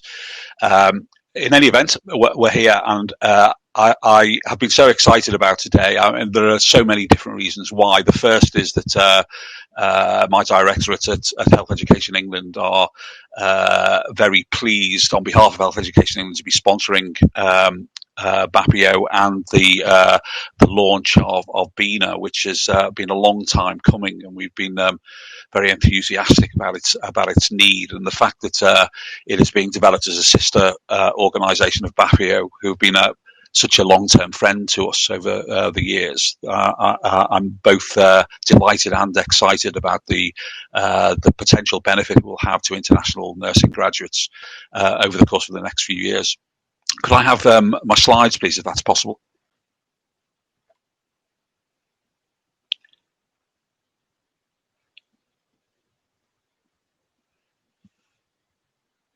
Could we go on to the slide view?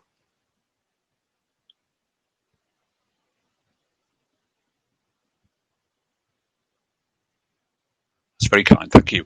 So, in a sense, I sort of feel like I'm teaching my grandmother to suck eggs here, given that my own personal knowledge and my friends within BAPIO, but also what the organisation stands for, is both validation and recognition of the critical role of international healthcare workers in high quality patient care.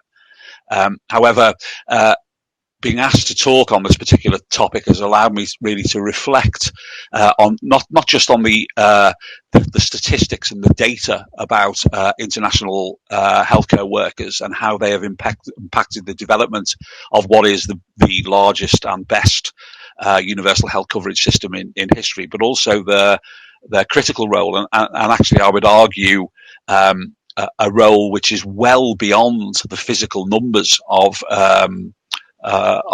international health workers, and how that has impacted on UK life and the standing of the UK in the rest of the world. Can I have the next slide, please? So I work for an organisation called Health Education England. Health Education England was founded in 2012 under the NHS Lansley reforms, and we are the strategic workforce body of the NHS. In other words, we're responsible for education, training and professional development of the 1.4 million healthcare workers currently working for the NHS, and for the future supply of healthcare workers. But in addition to that, we are really very focused not on quantity so much, but on the quality of our healthcare workers and the quality of the offer that they give to the UK population. We obviously want to ensure that the future healthcare workforce is in the right number, of course, and have the right skills. But actually, as all of us know, health is far more than just numbers. It is about compassion, innovation, communication, leadership, resilience. And actually, over the course of the last 6 or 7 months, we have been put in a position where all of those meta skills really have been so vitally important for the country to stay on its feet. Next slide, please. Oops, it's not come up properly. We are. Okay. So my directorate was founded at the end of 2018 following really a call from the then Secretary of State and from our then Chief Executive and Chairman, recognising that because there was a big, well, arguably the single biggest factor or the single biggest threat or barrier to universal health coverage across the globe is workforce. And the workforce represents over 70% of the entire world's spend on healthcare delivery. It seemed right that an organisation such as Health Education England should step up to the mark, really, as being an organisation representing the NHS's workforce to improve its engagement with other countries and other healthcare systems for mutual development. The directorate over that period of time has grown exponentially, and we work in 3 specific areas. One is government-to-government technical collaboration, working in over 20 countries, and that is increasing all the time, trying to mutually explore ways of health systems strengthening bilaterally. We also are very keen on high quality, educationally delivered international recruitment. And the basic principle behind this is actually not to bolster the numbers working within the NHS, but to recognise the NHS as a fantastic clinical learning environment for those healthcare workers around the world who want to understand how a healthcare system such as ours works. And then the final thing, and something which I'm very passionate about, and I've said at several BAPIO conferences, in 1988 as an undergraduate medical student, I went to India on an elective to Chennai, or Madras as was, and that experience changed my life. And I think we have a duty as a service to utilise global learning environments to improve the quality of our own practice as the NHS workforce. And therefore, the third element of our global directorate is to try and promote the placement of NHS workforce, undergraduate, postgraduate, and recently retired in different health economies, both as a professional development exercise for themselves, but also to work on behalf of different health economies to utilise their experience in the NHS to health system strength.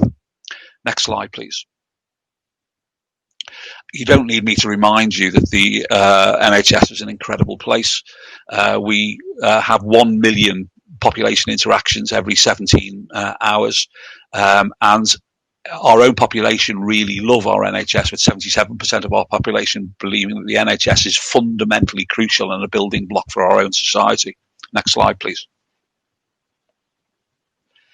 However, we have never been able to do this on our own, and the reality is that the international workforce, and particularly the international frontline health professional workforce, have critically relied since the NHS's inception in 1948 on individuals who have had their schooling and education in different countries. And at the moment, here are the figures. So out of every 1,000 NHS staff in England, 55 of them are currently from the European Union. And that number, for reasons which you don't need me to explain, is actually reducing. 52 are from Asian countries, and particularly Southwest Asia, and particularly India, and that number is increasing. 22 are from African nations and 9 from elsewhere. And if we look at the next slide, which is a little more pictorially appealing, this demonstrates the origins of our current NHS workforce, which is really quite extraordinary. There isn't a single place on the planet that doesn't contribute to the health of the UK nation. And we as an organisation, and certainly my own directorate, remember that this is, we are unbelievably grateful and fortunate to be in a position to be able to attract this form of workforce to come and learn and work with us. Next slide, please. The reality is that, and this is certainly true of progressive generations. I mean, there'll be plenty of people on the line at the moment who are from Generation X and from the baby boom generation who have a very different approach to their professional lives and professional development than perhaps Generation Y and more recently the millennials and post-millennials. But nevertheless, since the origins of organised healthcare systems, there has been a desire for individuals to learn and work across the globe in different healthcare economies. There are massive advantages to this, not just to the NHS, but also to low and middle income countries, to emerging economies, and also our Western economy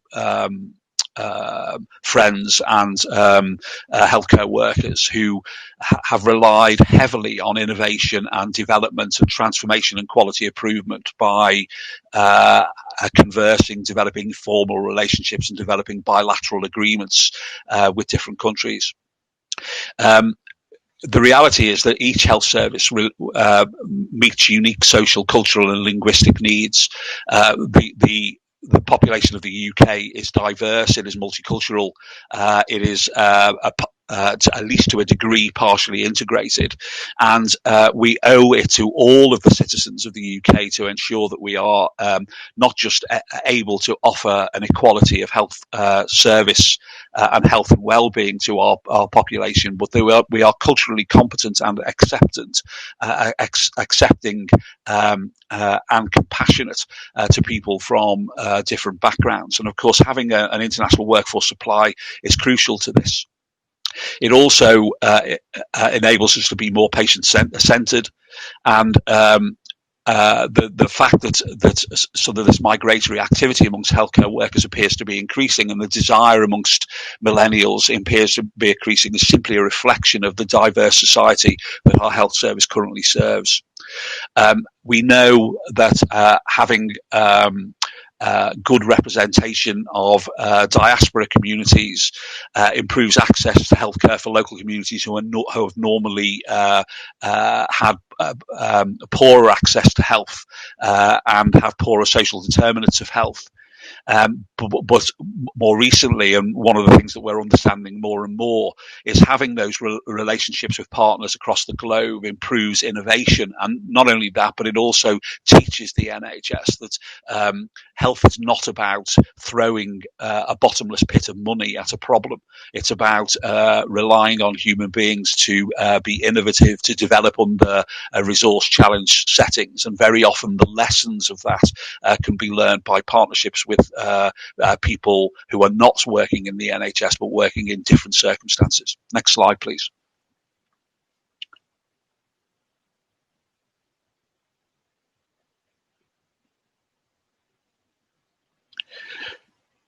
I'm back again. One of the things that I really want to stress is I personally believe that the NHS not only benefits from participating in bilateral and multilateral and migratory and knowledge sharing relationships, but it actually has a duty to do so.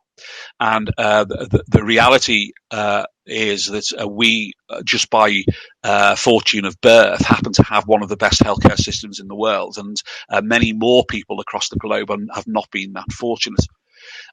We know from WHO figures that we are probably 20 million healthcare workers short for delivering UHC by 2030. We know that 1 in 7 people still today never see a healthcare worker in their life. And we also know the healthcare workers themselves have a desire to move across the globe to learn and to work and to ply their trade. Next slide, please. It's also worth noting that, and just to ram home how lucky we are, particularly in the UK and in most Western economies, the reality is that universal health coverage, there is a critical number of healthcare workers needed in order to ensure or to have a chance that people have access to good healthcare systems. There are at least 43 countries that the World Health Organization recognised as having such a critically low healthcare workforce that universal healthcare coverage is fundamentally impossible with the current rate of investment. And we, as a team, certainly recognise that we have an obligation not to be responsible for brain draining that area through promoting internal migration into the NHS. And we, not only that, but ourselves and the UK government now have increased that list up to just over 90 countries, where what we are actively attempting to do is to increase the number of healthcare workers within those economies, which is a bit of I guess, a change in direction from the traditional international recruitment within the NHS. Next slide, please. So this is a slide, the title is actually missing from it, but this slide reiterates something which I've said to Bapio before, that health is really all about people. ultimately. And all of us who have worked, certainly have worked within a healthcare space, know that our learning has come from experiential activity, interacting with our population, interacting with our colleagues, and through role modelling from good and bad role models, so that we are able to develop a unique profile as a healthcare worker. The opportunity to grow in that way and to develop those meta skills is very greatly enhanced by workforce changes, managed migration between health systems, and there is more and more evidence that the globalization of learning improves the quality of what we deliver. We know that knowledge exchange mobilizes our ability to learn from different people's experiences and experiment in and implement frugal and reverse innovation. And there is so much to learn from other health economies, which at the moment the NHS is not benefiting from. But all in all, essentially, this sort of global activity and welcoming global health professionals into the NHS leads to stronger health systems bilaterally. It improves cost-effective healthcare and increases access to care and improves the quality of patient care, health and well-being. Final slide, please. The final thing I want to mention is specifically around diaspora. Over the last 5 years, my life has been greatly enhanced by my relationship with colleagues who have originated from Southwest Asia. And that has been crystallized, I guess, with my personal relationship and my professional relationships with the British Association of Physicians in Indian Origin, for whom I'm incredibly grateful.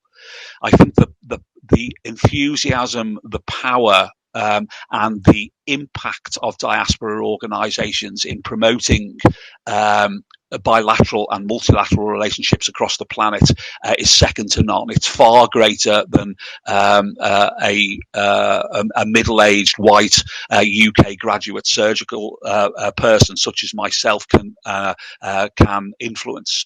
And I'm extremely grateful to Ramesh and JS and Parag and many of the others who have used that enthusiasm for developing bilateral relationships to develop a whole series of pragmatic, high-quality educational solutions to workforce deficiencies and deficiencies in workforce quality. So very much delighted to be here today, and I'm open for any questions as you see fit. Thank you.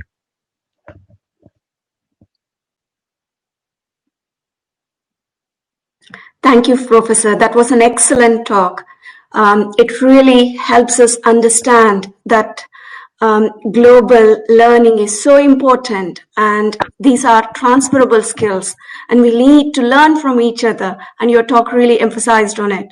And it's nice to learn that you've been to India several times and you understand how the doctors in India are trained and how it's helpful to the NHS. And we, the 10%, make such a big difference to the NHS care in UK. I'm being told that there is no time for discussion. However, you can please post your questions, and during the backstage and the plenary session, we could still discuss and take your questions. Is that okay, Professor? It's fine by me. Thank you very much indeed. Thank you. Thanks for your excellent talk. Thank you very much.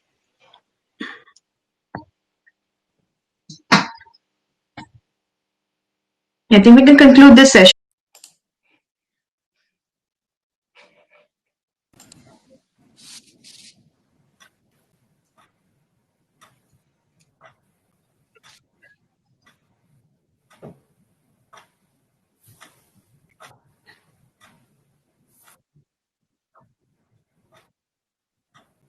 You're not going.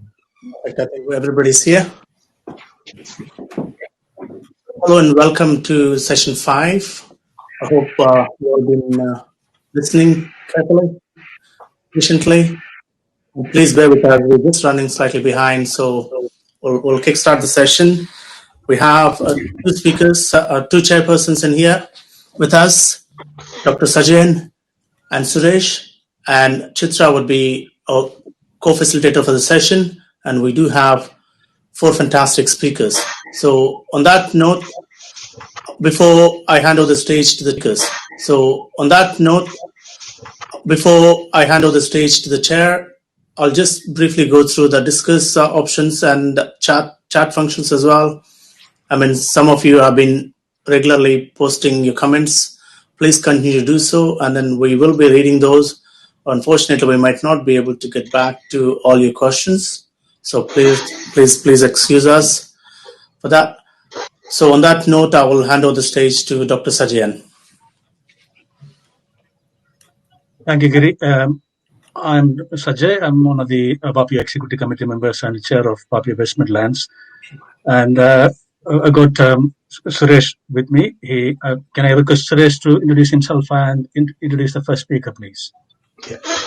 Good afternoon, everybody. I hope you're all having a great day and enjoying this conference. My name is Suresh Periyasamy. I'm an advanced nurse practitioner, work in emergency department at Leicester.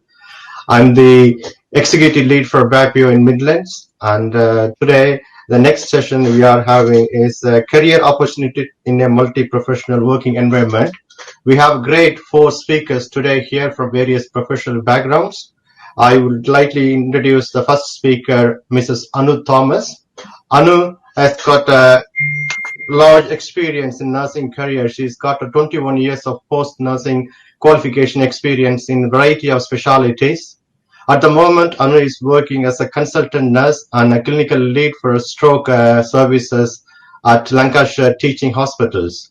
Anu will share her experience, her journey from a nurse to a consultant nurse with us. Welcome, Anu. The stage is yours. Thank you so much, Suresh and Dr. Jain and all of the BAPIO team. It's been a wonderful platform for me to just share my experience. So, career opportunities in a multi-professional working environment. In that, I'm going to mainly focus on my journey to become a nurse consultant. So, once we qualify to become a nurse, we all wanted to be a bedside nurse. We want to learn, we want to talk to patients, we want to care about them. But after the years of experience, we began to shape our future and try to get an area which we want to further progress into. So, can I have the slide, please?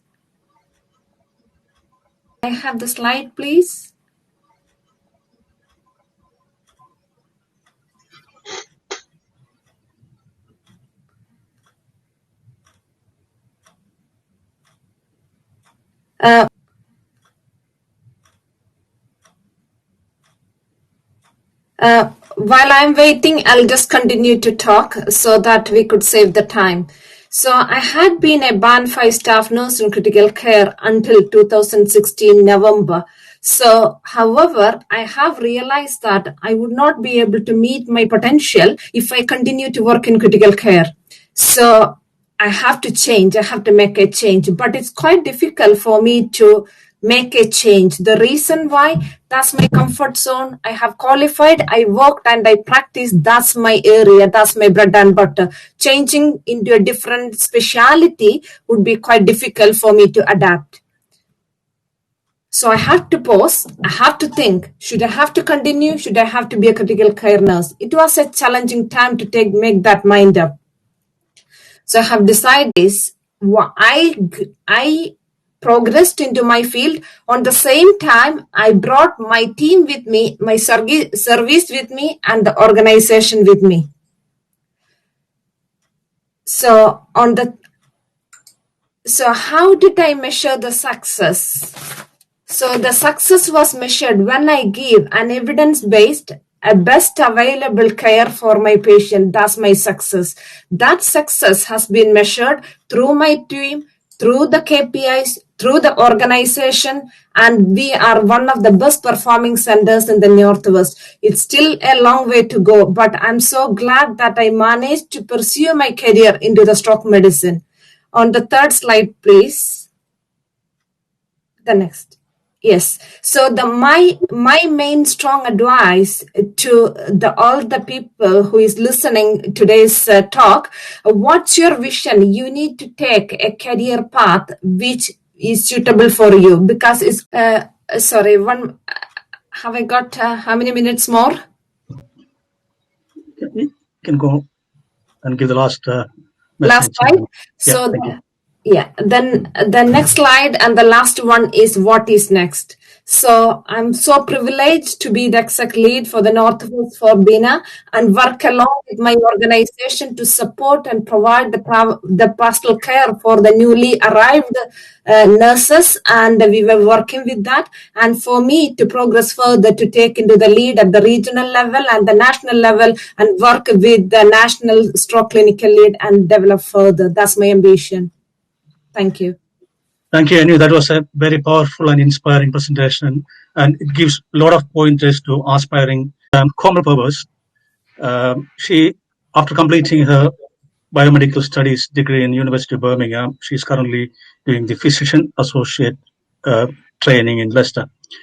I'm sure you all have heard about physician associates in the NHS, even though they were the newish addition to the NHS workforce. So in terms of PAs, the physician associates are medically trained generalist healthcare professionals who work alongside doctors and provide medical care. Go to the next slide, please. So yeah, there we go. That's so generalist healthcare professionals working alongside doctors. Yeah, there we go. That's so generalist healthcare professionals working alongside doctors and provide medical care, being an integral part of the multidisciplinary team. Physician associates are dependent practitioners working with a dedicated medical supervisor, but may be able to work autonomously with appropriate support. This supervisor is usually practice medicine is enabled through a collaborative and supportive working relationship with their clinical supervisors, and there is always someone who they can discuss cases with, give somebody who can give them advice, and to attend to patients if necessary. PAs work in weekly surgeries, emergency departments, inpatient and medical and surgical wards throughout the UK. Next slide, please. So in terms of their role, PAs can take medical histories from patients and perform physical examinations. So these are multiple different ones from cardiovascular, respiratory, GI, lots of different examinations we are taught as part of the programme. As well as that, we assess patients of all ages, whether they have undifferentiated diagnoses or long-term chronic conditions.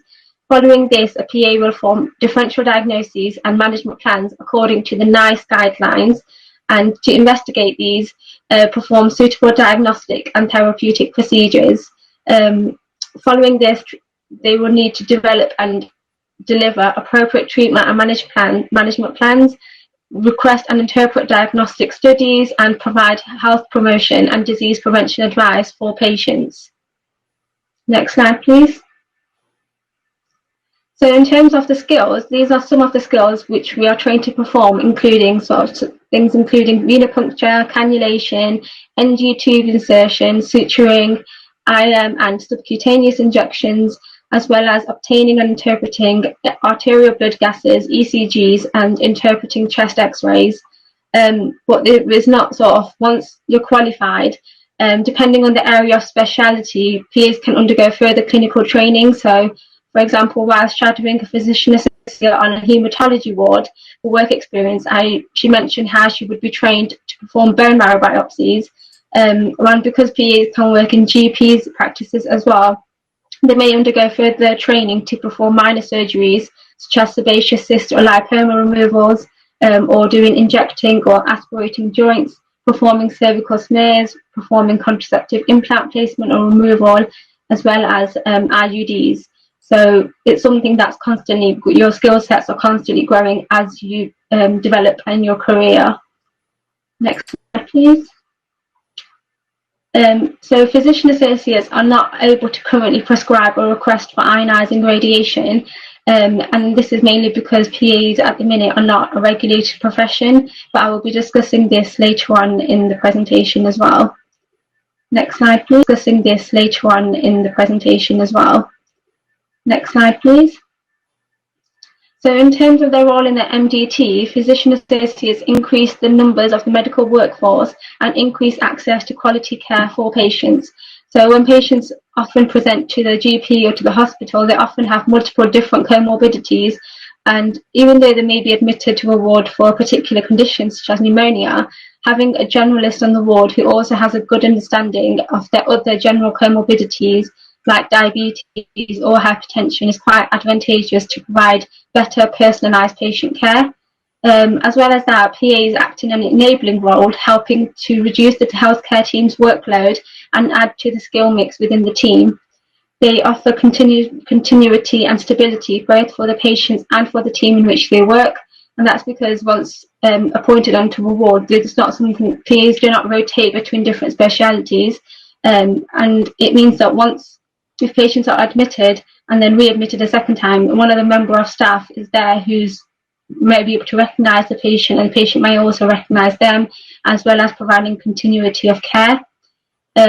Also, physician associates support and provide cover so that trainee doctors can attend training, clinic or theatre. Next slide, please.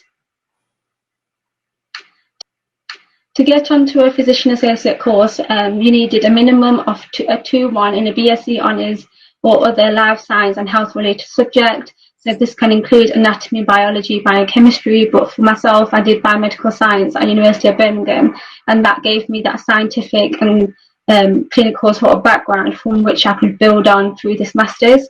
Alternatively, students who have got a 2-2 or equivalent degree but also have a significant amount of experience within a patient-facing or healthcare role may also be considered for the course. Next slide, please. So in terms a bit more about the course at De Montfort University, it's a 2-year full-time course which in total lasts 3,600 hours. First year mainly was consisting of lectures and clinical scenarios, and that was at the university itself. Modules that are covered included anatomy and physiology, community health, general medicine and specialty medicine. Anatomy and physiology, community health, general medicine and specialty medicine, as well as clinical and professional skills. The CPS module was where we mainly learned all the history taking, examinations and procedural skills we would need. In second year, once we went on to placement, and these placements are in primary and secondary care for clinical experience and education.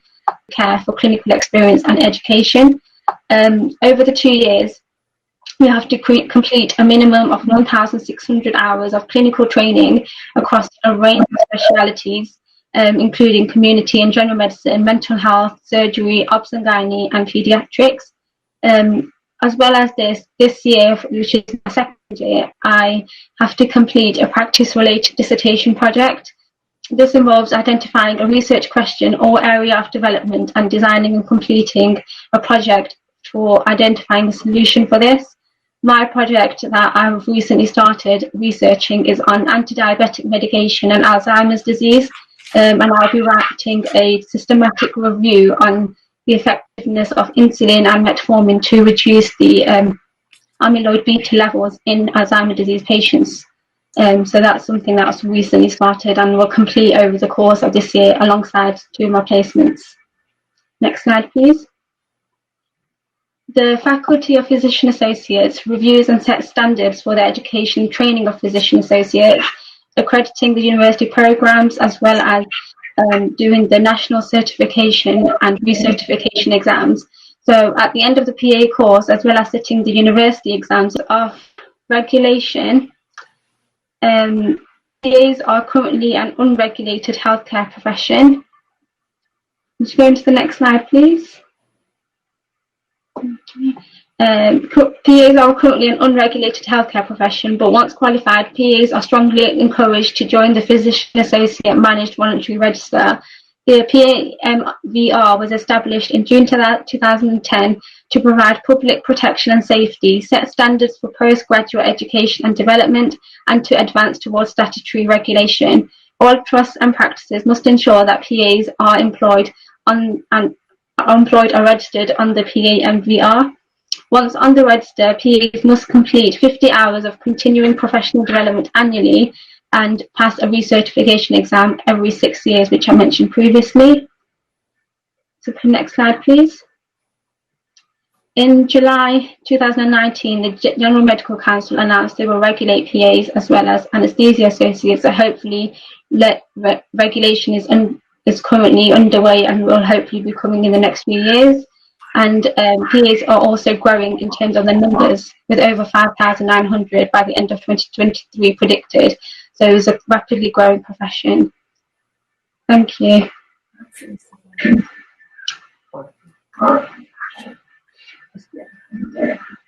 Thank you. Thank you, Komal, for that brief and clear overview of the physician associate study. And in Birmingham, where the anesthesia associate program was started originally, I work with a lot of excellent anesthetic associate colleagues here. And I'm sure in the future, a big part of NHS workforce will be physician associates and anesthesia associates. Moving on to the next speaker, he probably won't need much introduction, at least in the UK.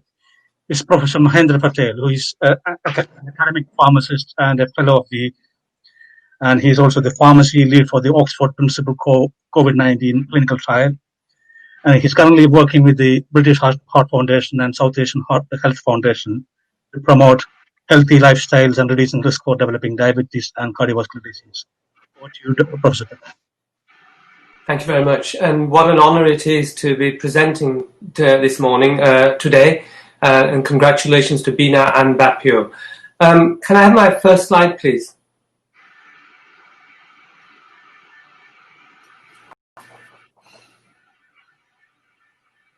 Next slide, please. Yeah, so I'm going to like to share with you opportunities through a career as a pharmacist in different care settings and working within the wider multidisciplinary healthcare team, and the support that they can be provided to make this happen. I'll also briefly share some examples of advanced practice of pharmacists. I've deliberately decided not to talk about my own portfolio career, as I feel it's important to showcase others and their more fantastic work up and down the country. And I didn't want everyone to switch off early as well. Next slide, please. So pharmacy for now and the future. So here we are going to present some of the emerging roles that pharmacists are now moving into, and with their skills to be better used to support the increasing demands on the NHS. Over the years, there have been three key areas of focus where pharmacists have been involved, more commonly in urgent care and GP surgeries, which we're everybody now becoming used to seeing pharmacists there, and pharmacists in care homes. Next slide, please. So pharmacists' role in urgent and emergency care. Next slide, please. They play a key role here, both within the community in terms of providing. Slide, please.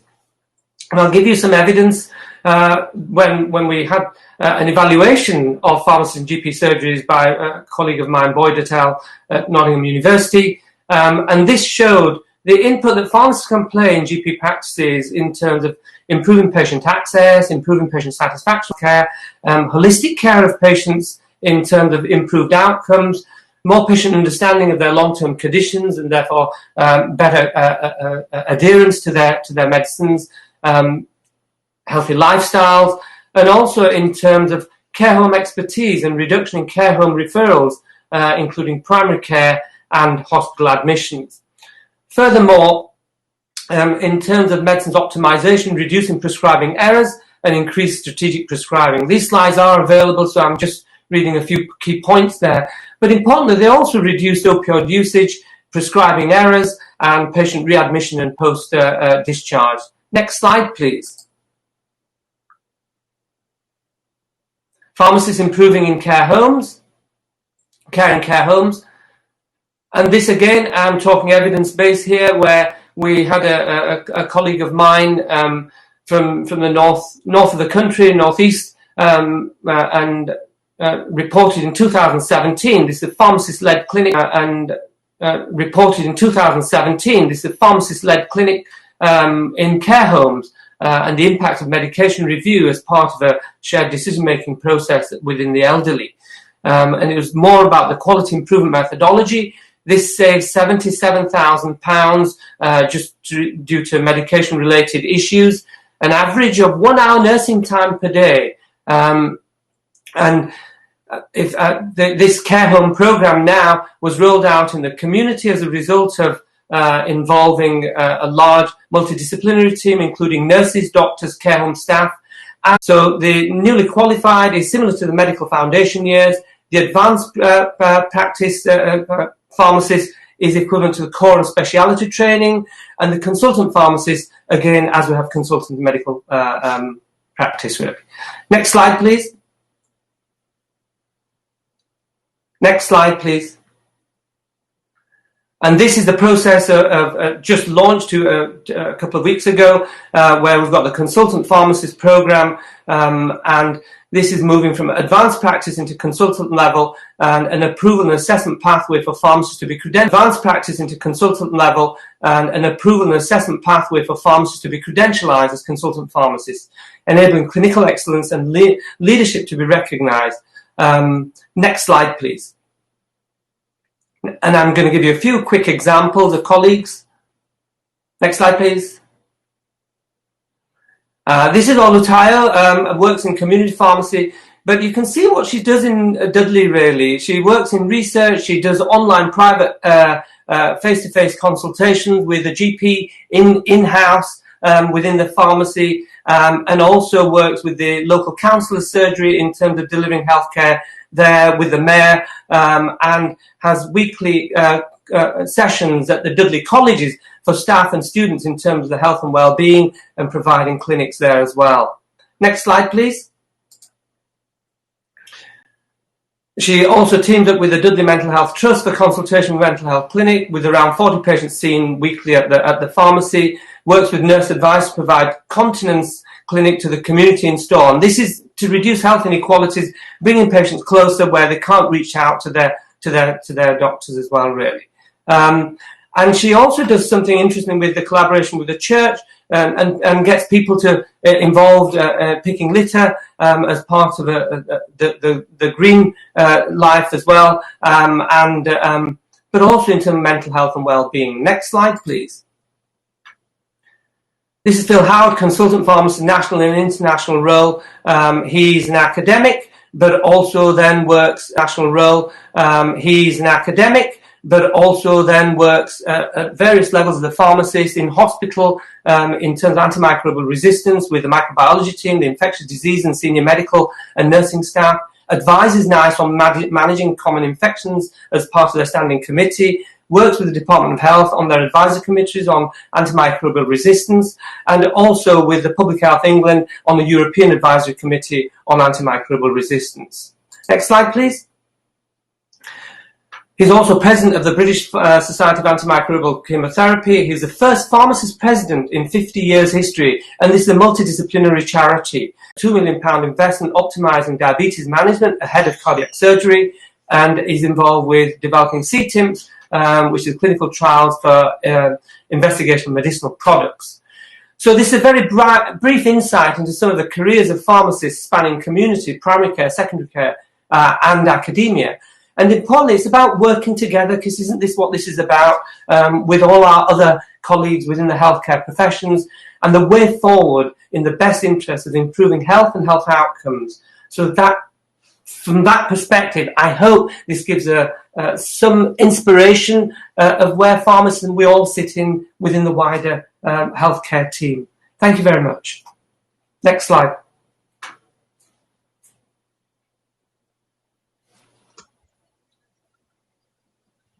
Thank you. Thank you, Professor Mahendra Patel. Thank you so much. That was a great inspirational speech. Thank you so much for sharing the evidences that pharmacists makes in primary emergency department and community settings, and also sharing the role of pharmacists and their career development. It's a really great inspiration. You are a role model for many pharmacists. Thank you so much. Thank you very much. Our next speaker is Mr. Rajesh Potheni. Rajesh is a physiotherapist by background. He's worked as a physiotherapist for the last 15 years. Rajesh is currently training as a ACP, Advanced Clinical Practitioner at Leicester Royal Infirmary. So Rajesh is going to share his experience. Welcome, Rajesh. been promoted to a senior physio working in ED. By the time I finished, I was a lead physio for ED and acute medicine. But I have taken up a new role as an advanced clinical practitioner working in ED over the last 12 to 18 months. Next slide, please. This is my experience and tips for new graduates that I find it helpful, and this is coming from my own personal experience. The key is to find a mentor that can help you personally and professionally, because NHS is a complex system to navigate. You need somebody that's been here and done it and understand the system well, and focus on the soft skills, particularly for physios or other professions coming from India, where the first language is not English, trying to understand and be understood by your colleagues, along with honing on your soft skills, communication. So the focus should be on your clinical. And then, so there's to start with the leadership skills right from the word go, mainly focusing on change management, service improvement principles. And there's lots of training available in NHS for leadership training. So they're free. I would highly encourage everyone to avail the opportunity. And put there a blue sky thinking. I would like to share an example. I've been invited to a conference, a physiotherapy conference, a couple of years ago.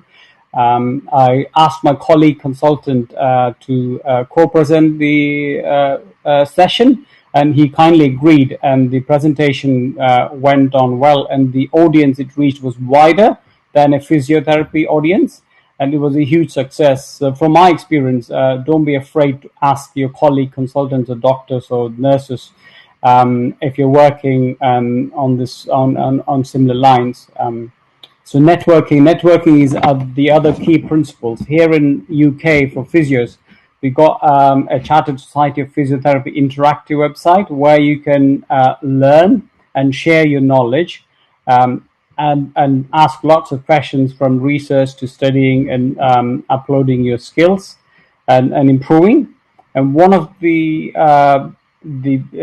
primary skill for a new graduate is their strong academic and practice skills. I find that useful to improve and progress your career, to maintain those academic thinking as well. Next slide, please. Personal qualities. Again, while studying and graduating from India, a reflection was not high on the agenda at the time when I graduated. But when I came back to UK, that's one of the best tool I find quite useful. Critical self-reflection. There's lots of tools available.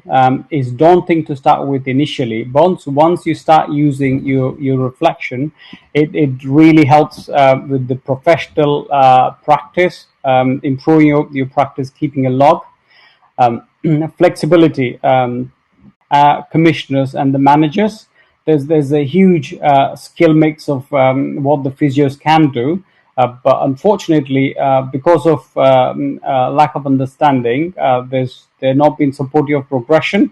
But I would suggest you go and speak to your managers and the wider MDT and explain the skills that you possess. So that will help with the career progression. The chronic funding issue, I'm not sure of how it's for the nurses and the doctors, but there is a very, very shortage of funding for clinical education in physio. I'm not sure that's going to change in the next few years, but there are lots of charitable funds that fund clinical education and further training. I've done my master's using those charitable funds and your own professional body funds. So if you've got a nice project or research or a study, there's lots of funding opportunities in UK that you can use. There is no set progression pathway for physios in UK, but however, that's changing slightly with the Department of Health Education new guidelines, so which I'm going to talk about in my further slides of the opportunities. Next slide, please. Okay, improving effectiveness, your role effectiveness. For me, appraisal is the big thing. So having a set appraisal, which is a smart. So one is the Advanced Clinical Practitioners is a 3-year master's program, which I'm going through. So focusing on your clinical leadership, research, and education. There's the 4 pillars of the advanced practice. It's amazing that in the short presentation, how much useful information have been conveyed by our speakers, especially useful for people who want to expand their careers and come out of the mold and look for new horizons. As I said, unfortunately, we don't have time for question and answer, and also coffee break won't be there. We'll be going to the gap year session next. Before that, I would like to thank all the speakers and my coaches Suresh and the facilitators Giri and Chitra. Thank you all. Thank you all. Bye.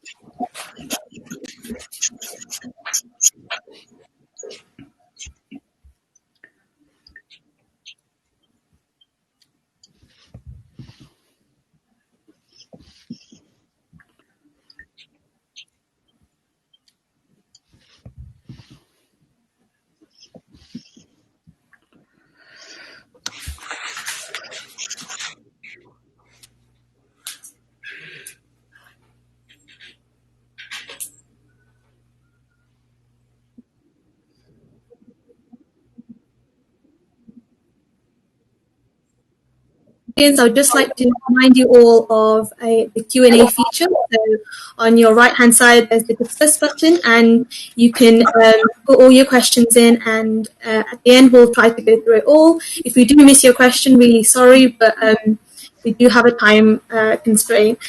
But so on that note, I'd like to invite Professor Sybil to chair the session. So on that note, I'd like to invite Professor Sybil to chair the session.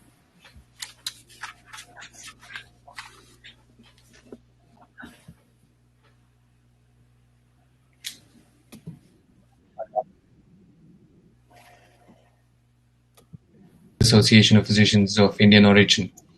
And it's indeed a privilege for me to be able to moderate this session. I'd like to thank Bapio and like to thank BINA, Dr. Ramesh Mehta and the team for giving us this opportunity to put this program together. So we're going to talk about how COVID-19 has changed the world. Well, hasn't it changed? Who would have imagined in 327 days the world would change the way it has?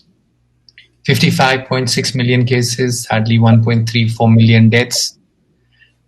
On one side, the epidemic that has touched more than 200 countries, and on the other before. Just to give you an example, if you go onto Google and type diabetes, you get 515 million results. And if you type COVID-19, you get 6 billion results, and COVID-19 treatment, 4 billion results. Diabetes we've known for 3,500 years, and COVID for 327 days, but we have 12 times more information about COVID than we have about diabetes. And if you look at just published literature, as of this afternoon, there were 75,698 peer-reviewed papers available on PubMed for COVID-19. That works out to a staggering 231 papers per day. And by the time the session finishes, we would have 9.6 papers to review. You know, when we started first looking at publications in April, there used to be like 25 papers a day, and now it's 231. If we look at how the average citizen has been impacted, of course, lives have changed, work, socializing, every possible manner of interaction that we were familiar with has changed. But if you just look at the infodemic, about 20 million WhatsApp messages, the incidence of COVID increases in that particular area. So I think life as we knew it has changed considerably. And in today's session, we have a very stellar panel, and they're going to give us a perspective from different parts of the world. But one of the things that COVID has done is it has brought us together like never before. It has helped us break these silos. And from the Indian physician community point of view, in April, we launched, in fact, on 11th of April, we launched the Global Indian Physician COVID-19 Collaborative through the joint efforts of API. And so happy to have the president of API here, BAPIO, and Dr. Mehta's initiative, SINS from Canada, Dr. Arun Garg's initiative, CAPI, which is again the Canadian organization, AINJA from Australia, and other participants from different parts of the world that have come together and learn from each other and really help find ways on how we can improve our knowledge, and actually whatever is best practice anywhere in the world over a matter of days gets implemented in other parts of the world. And we've had 16 sessions. We've talked about medical issues, we've talked about vaccines, we've talked about patient safety, but we've also had spiritual sessions. We've had Sadhguru, we've had Sri Ravi Shankar Ji, we've had BK Sister Shivani, and we've had His Holiness the Dalai Lama address us. And I think, we've had His Holiness the Dalai Lama address us. And I think it has been a very powerful platform to bring 1.4 million physicians of Indian origin scattered across the world onto one platform. Now, today we have a very distinguished panel, and we're going to hear from them. And it's a privilege for me to introduce Dr. Shashank Vikram, the Honorable Consul General of India and Birmingham. He is from the 2004 batch of the Indian Foreign Service. Dr. Vikram is... among all the experts who have gathered here, I think I'm the only odd one out because, I'm not a practicing doctor anymore. I did medicine, but I had been I had been a diplomat for 15 years now. So that is basically my area of work now. But I think I have a slightly insider-outsider view about the way in which the whole thing has gone. So rather than coming here with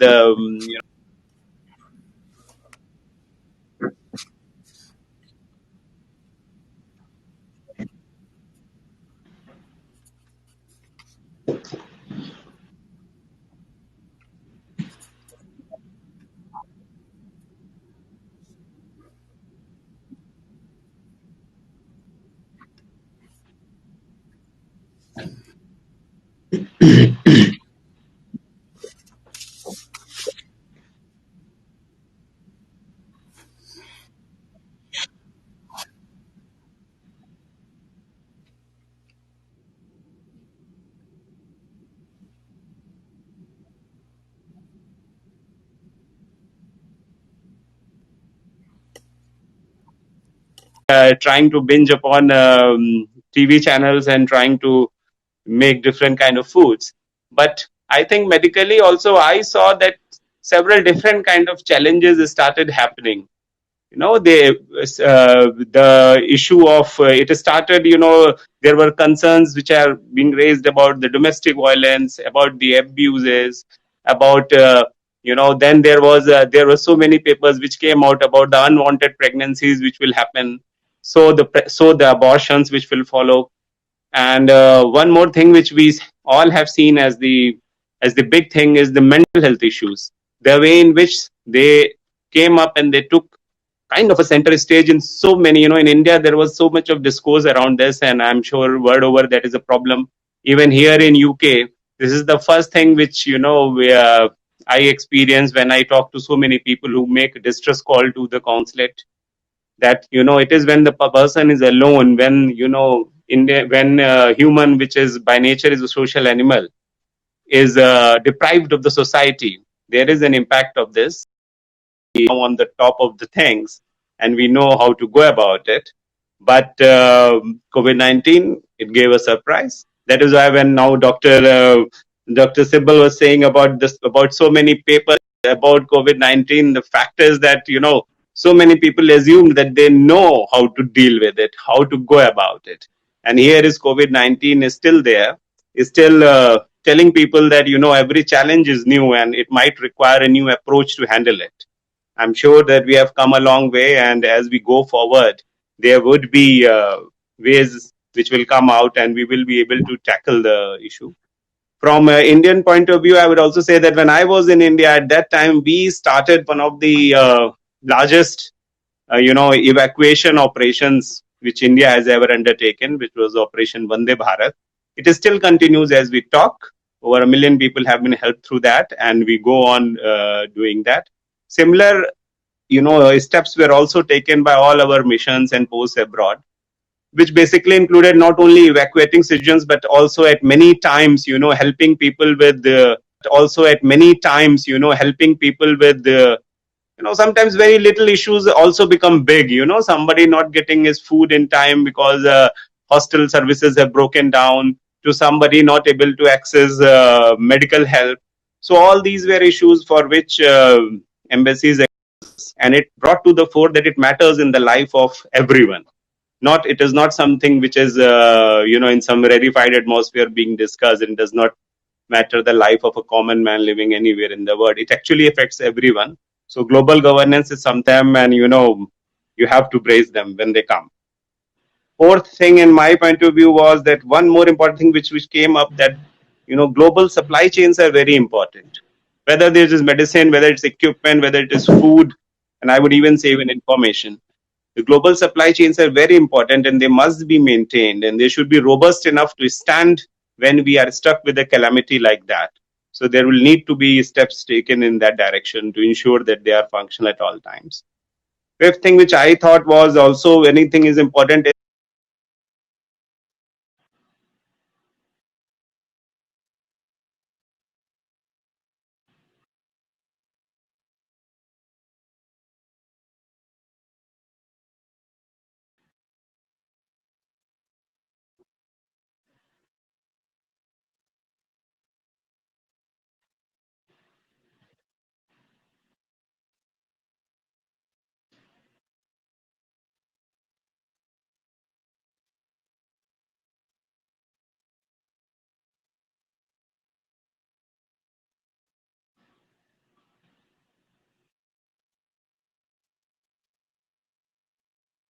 I was a medical student, I don't know, in India, we had the subject called social and preventive medicine.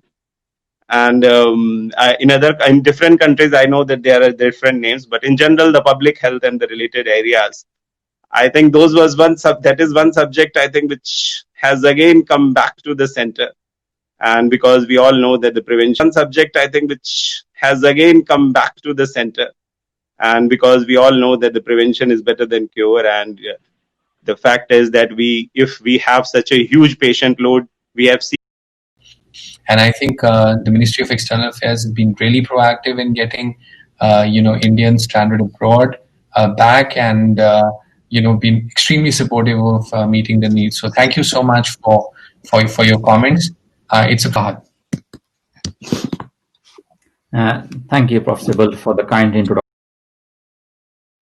It may be sad, but still something different for us. So I would like to congratulate Dr. Mehta on the launch of BINA, which was a much-needed organization, which is an Indian Nurses Association, which formed this morning. So, and thank you for all of the speakers who have come here worldwide. So virtually, we could make it happen. People from Canada, America, Australia, India, they're all here on one platform, without any flying, without any sleepless nights, without any hotel bookings. So we're saving a lot on carbon footprint here. So without any delay, I know we're running slightly late, so apologies for that. And hopefully we'll cover it up in the next few minutes. So I will show some slides, because I can't just carry on talking like some respected speakers here who can. So I will use the help of some slides, please.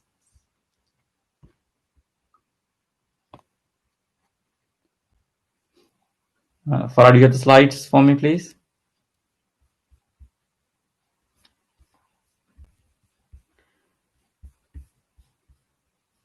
Okay, I think it's January time, and we thought we will wait and watch and see what happens. And the government decided in March, towards the end of March, and we had lots of cases identified, lots of deaths were happening, that we should go into a complete lockdown like other nations of the world had done. And we were in lockdown for a good few months until August-ish time. And then slowly the lockdown was eased up, and we were asked to go out in phases. And then back in 3 weeks ago, it again went up very, very high rate of deaths and cases, and lockdown was reimposed. It is on until the 2nd of December. We'll hear around that time of whether it will be extended further for Christmas time, or will we be allowed to mix with social precautions, which is to keep safe distance, to cover our faces, and to wash our hands. So let me talk about the National Health Service as well. So National Health Service and what it means.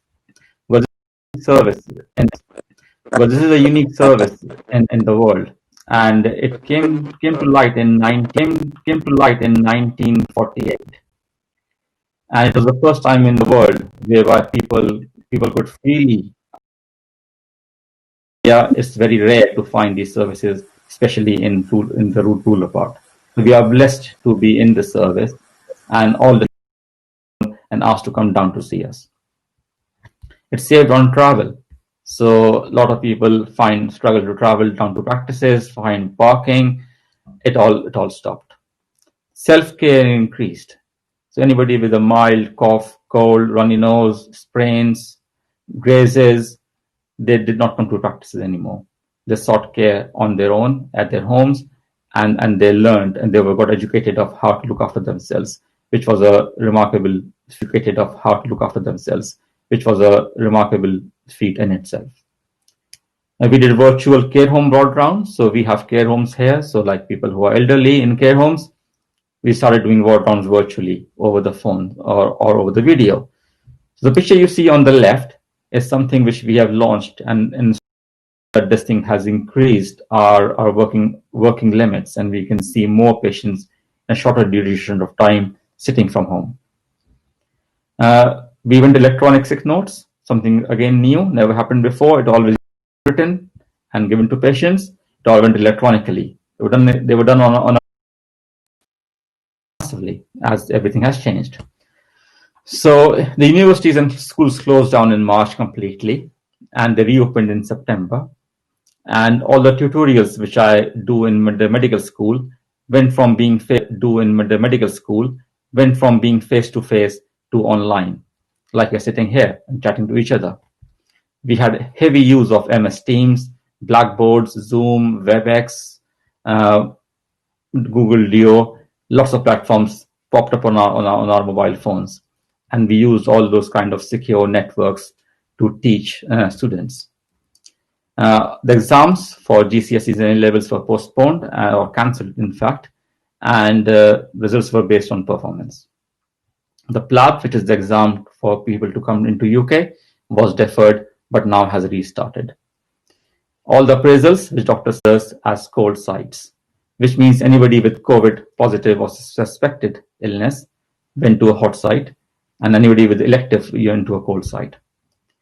The outpatients went to 20% as virtual appointments of new referrals, and 56% of follow-ups went as virtual. We had something known as MERIT teams, which were formed in the hospital. So MERIT is Medical Emergency Response Incident Team, which used to look after patients. The staff was redeployed. So we have an ophthalmology consultant who was now looking at patients on ITU, or we have a radiologist who was now employed into emergency department to look at COVID patients. So there was redeployment of the staff. Thank you very much, Fahd. We now move on to the United States, and it's a privilege to introduce my very dear friend, Dr. Sudhakar Jonalagada. He's American board certified in internal medicine, gastroenterology, hepatology, transplant hepatology in Georgia. He took over as the president of API earlier this year, and it's been a privilege working with Sudhakar on the Global Indian Physician Collaborative against COVID-19. And in July, Sudhakar was honored with the Excellence in Leadership Award by the annual International Media Corporation. Over to you, Sudhakar. Thank you.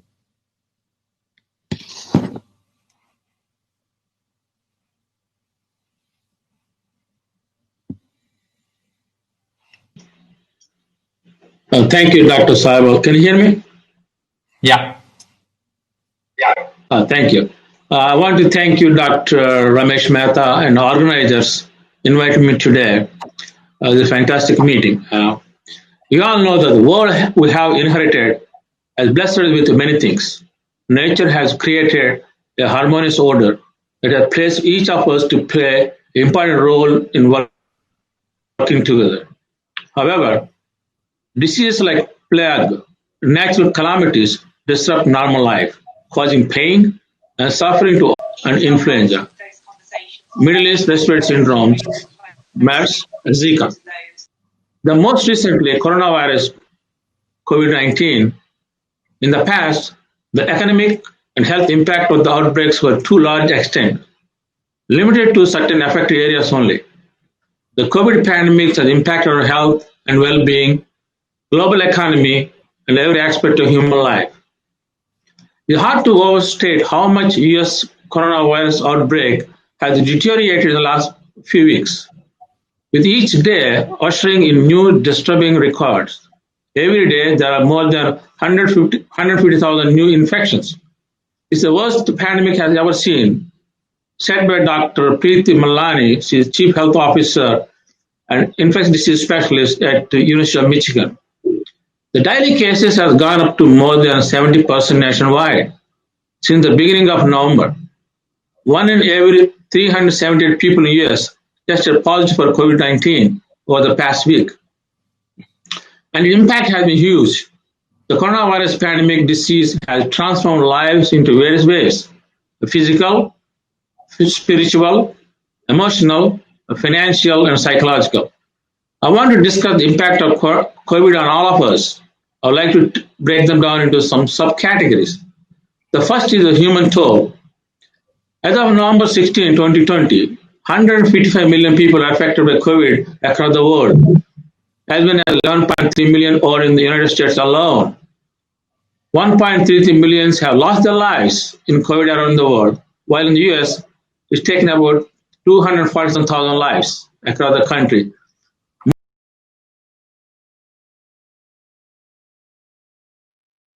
Cancer, essential healthcare due to fear of COVID. A similar experience in the UK, what Dr. Hans mentioned just now. From non-COVID diagnosis, fear has made a physician office or hospitals. The downstream effect of COVID has to be realized. Thirdly, the impact on mental health. The psychological impact of COVID-19 as a specific global disaster is well known. It is in a Kaiser Family Foundation, a tracking poll conducted is well known. It is in a Kaiser Family Foundation, a tracking poll conducted in mid-July. 53% of adults in the United States mental health has been negatively impacted due to the worry of COVID. As the pandemic wears, ongoing public health measures expose many people to experience situations linked to poor mental health measures, expose many people to experience situations linked to poor mental health outcomes, such as isolation and job loss. In the US, most state and local government require closure of non-essential businesses and schools and declare a mandatory stay-at-home order for all but non-essential workers, which generally included prohibiting public gatherings and requiring quarantine for travelers and encouraging social distance. Former U.S. Surgeon General Dr. Vivek Murthy, co-chair of President-elect Biden Task Force on COVID, has brought attention to the widespread experience of loneliness as a public health concern itself, pointing to its association with reduced lifespan and greater risk of both mental and physical illness. There is a particular concern about substance abuse and suicide during this time. Fourthly, the economic impact. The Brookings increased interest in decentralized rapid diagnosis tests to widen access and increase capacity. And the major impact of COVID and use of technology is through the widespread use of telehealth. My practice has completely changed for the last 6 months, which has come to be a near normal practice recognized by physicians, patients, and insurance companies and government agencies.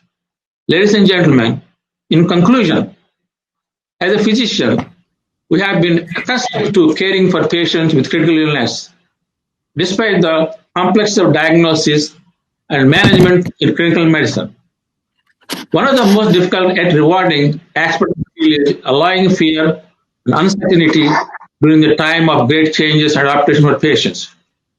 In the midst of all this, there is a hope. Doctors and scientists have risen to the occasion. Now here is the more obvious than in vaccine research. Two vaccine candidates, one by the Moderna, other is collaboration with Pfizer with BioNTech. We shall overcome all the hurdles and come out stronger and closer. Thank you for the opportunity to share my thoughts with you all. God bless. We now move from Georgia to Sydney, and we're going to be joined. Of course, we have a recording because it's really 2:30 in the morning, so Shailaja could not be with us live. Dr. Shailaja Chaturvedi is a psychiatrist in Sydney. She's past president of the Australian Indian Medical Graduate Association. She's currently a member of the committee of GAPIO and is a key leader in the GAPIO Women's Forum. So could we have Dr. Shailaja's presentation, please?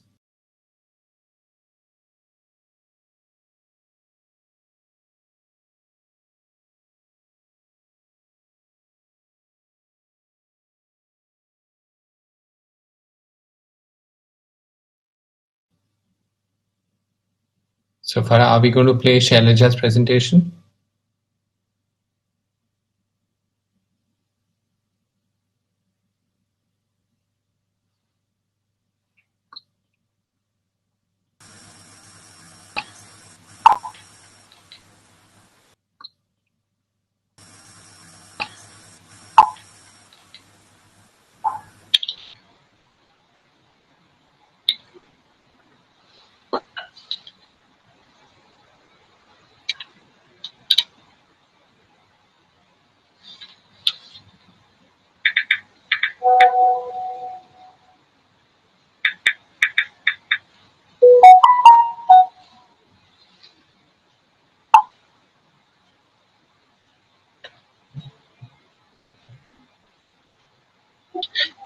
Farah, we can hear you.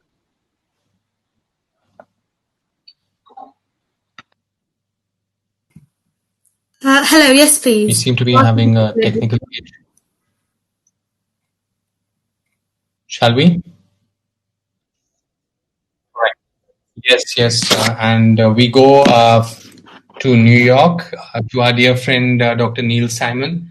Neil is the president and one of the principal founders of the American University of Antigua College of Medicine, a very well-respected institution in the Caribbean. He's a former president of the Ross University College of Medicine and School of Veterinary Medicine. He has served on several different state committees and has been responsible for introducing regulations governing licensing of medical schools. He also serves on the State Board of Independent Colleges and Universities, and he's a consultant to the Medical Board of Dominica and an honorary counsel to the country of Dominica. Over to you, Neil.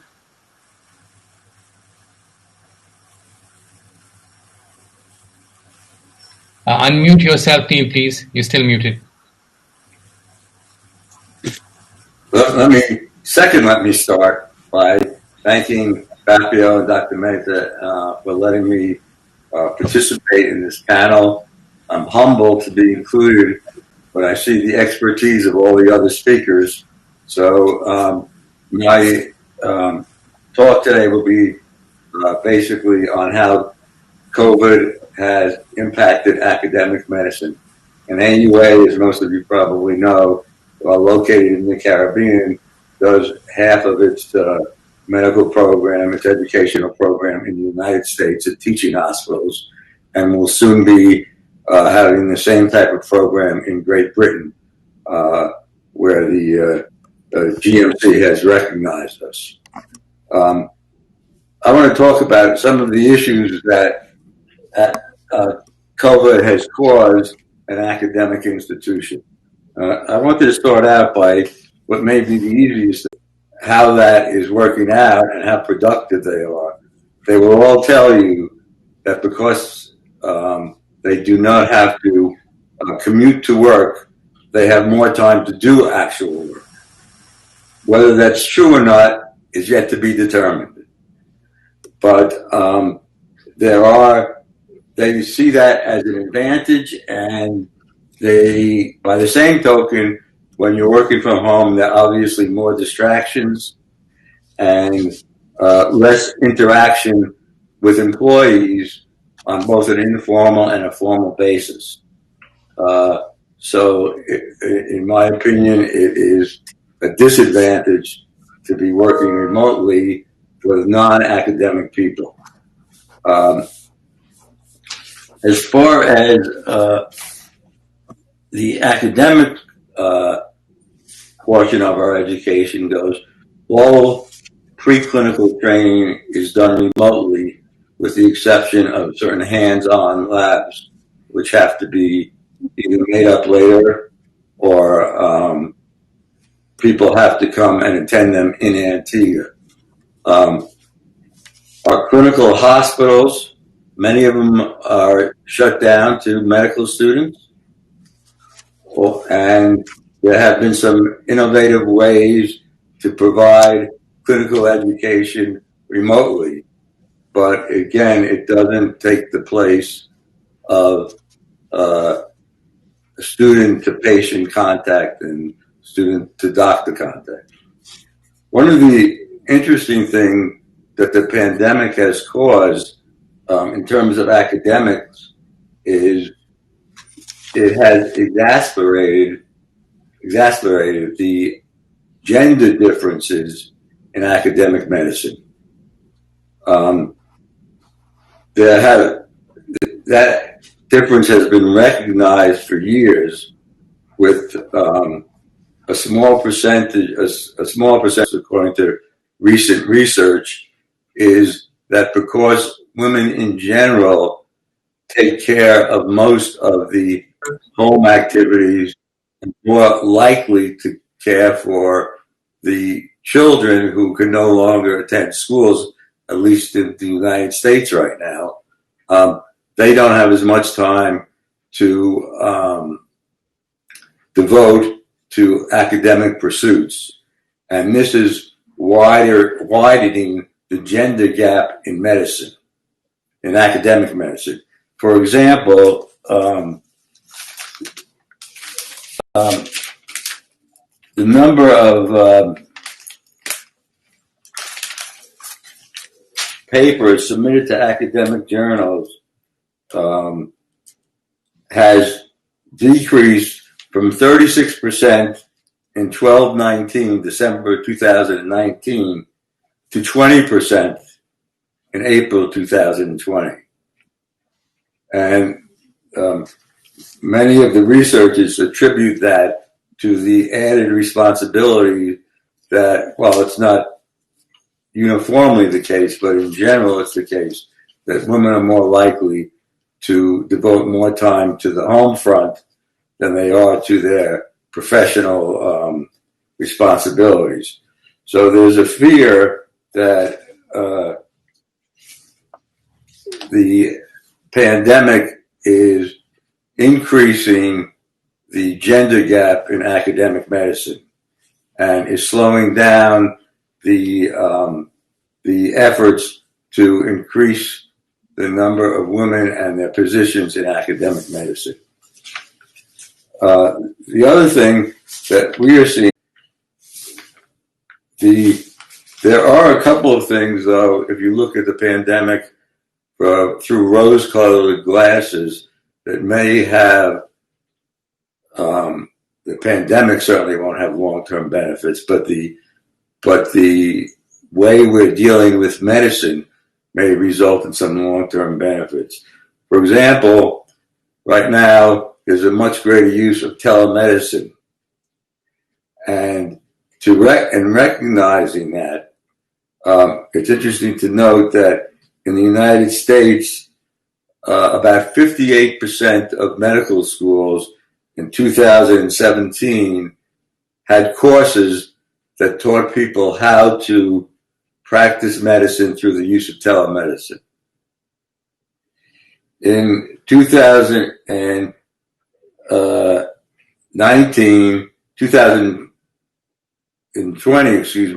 that rose up to about 85% of medical schools are having elective courses in how to deal with patients and how to provide medical care through the use of telemedicine. That, I believe, is something that will survive the pandemic, and there seems to be a recognition that there is different ways to deal with patients when you're doing it remotely than in person. And that will be a benefit certainly in rural areas and in underserved areas where telemedicine will become more used more often to treat patients. And in recognition of that, as most of you may know, in the States, the license and the practice of medicine is not controlled nationally, it's controlled by individual states. So in the United States, there are actually 54 different licensing jurisdictions. And one of the early problems with telemedicine was that if a physician was in one state and the patient was in another state, where is the physician practicing medicine? And some states have been stricter on that than other states, saying if you're not licensed in our state, you cannot treat a patient through telemedicine who's in our state unless you're licensed in our state. Now, due to the pandemic, a lot of those restrictions have been relaxed, and I think they will continue that way. The other thing is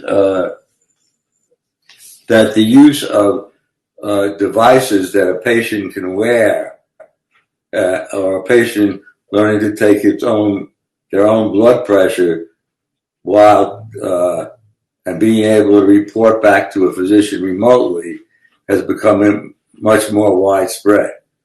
And that is I think, maybe one of the lasting benefits of how we practice medicine during the pandemic. Lastly, there are people who are suggesting that there needs to be an education in the ability to be compassionate when treating patients remotely.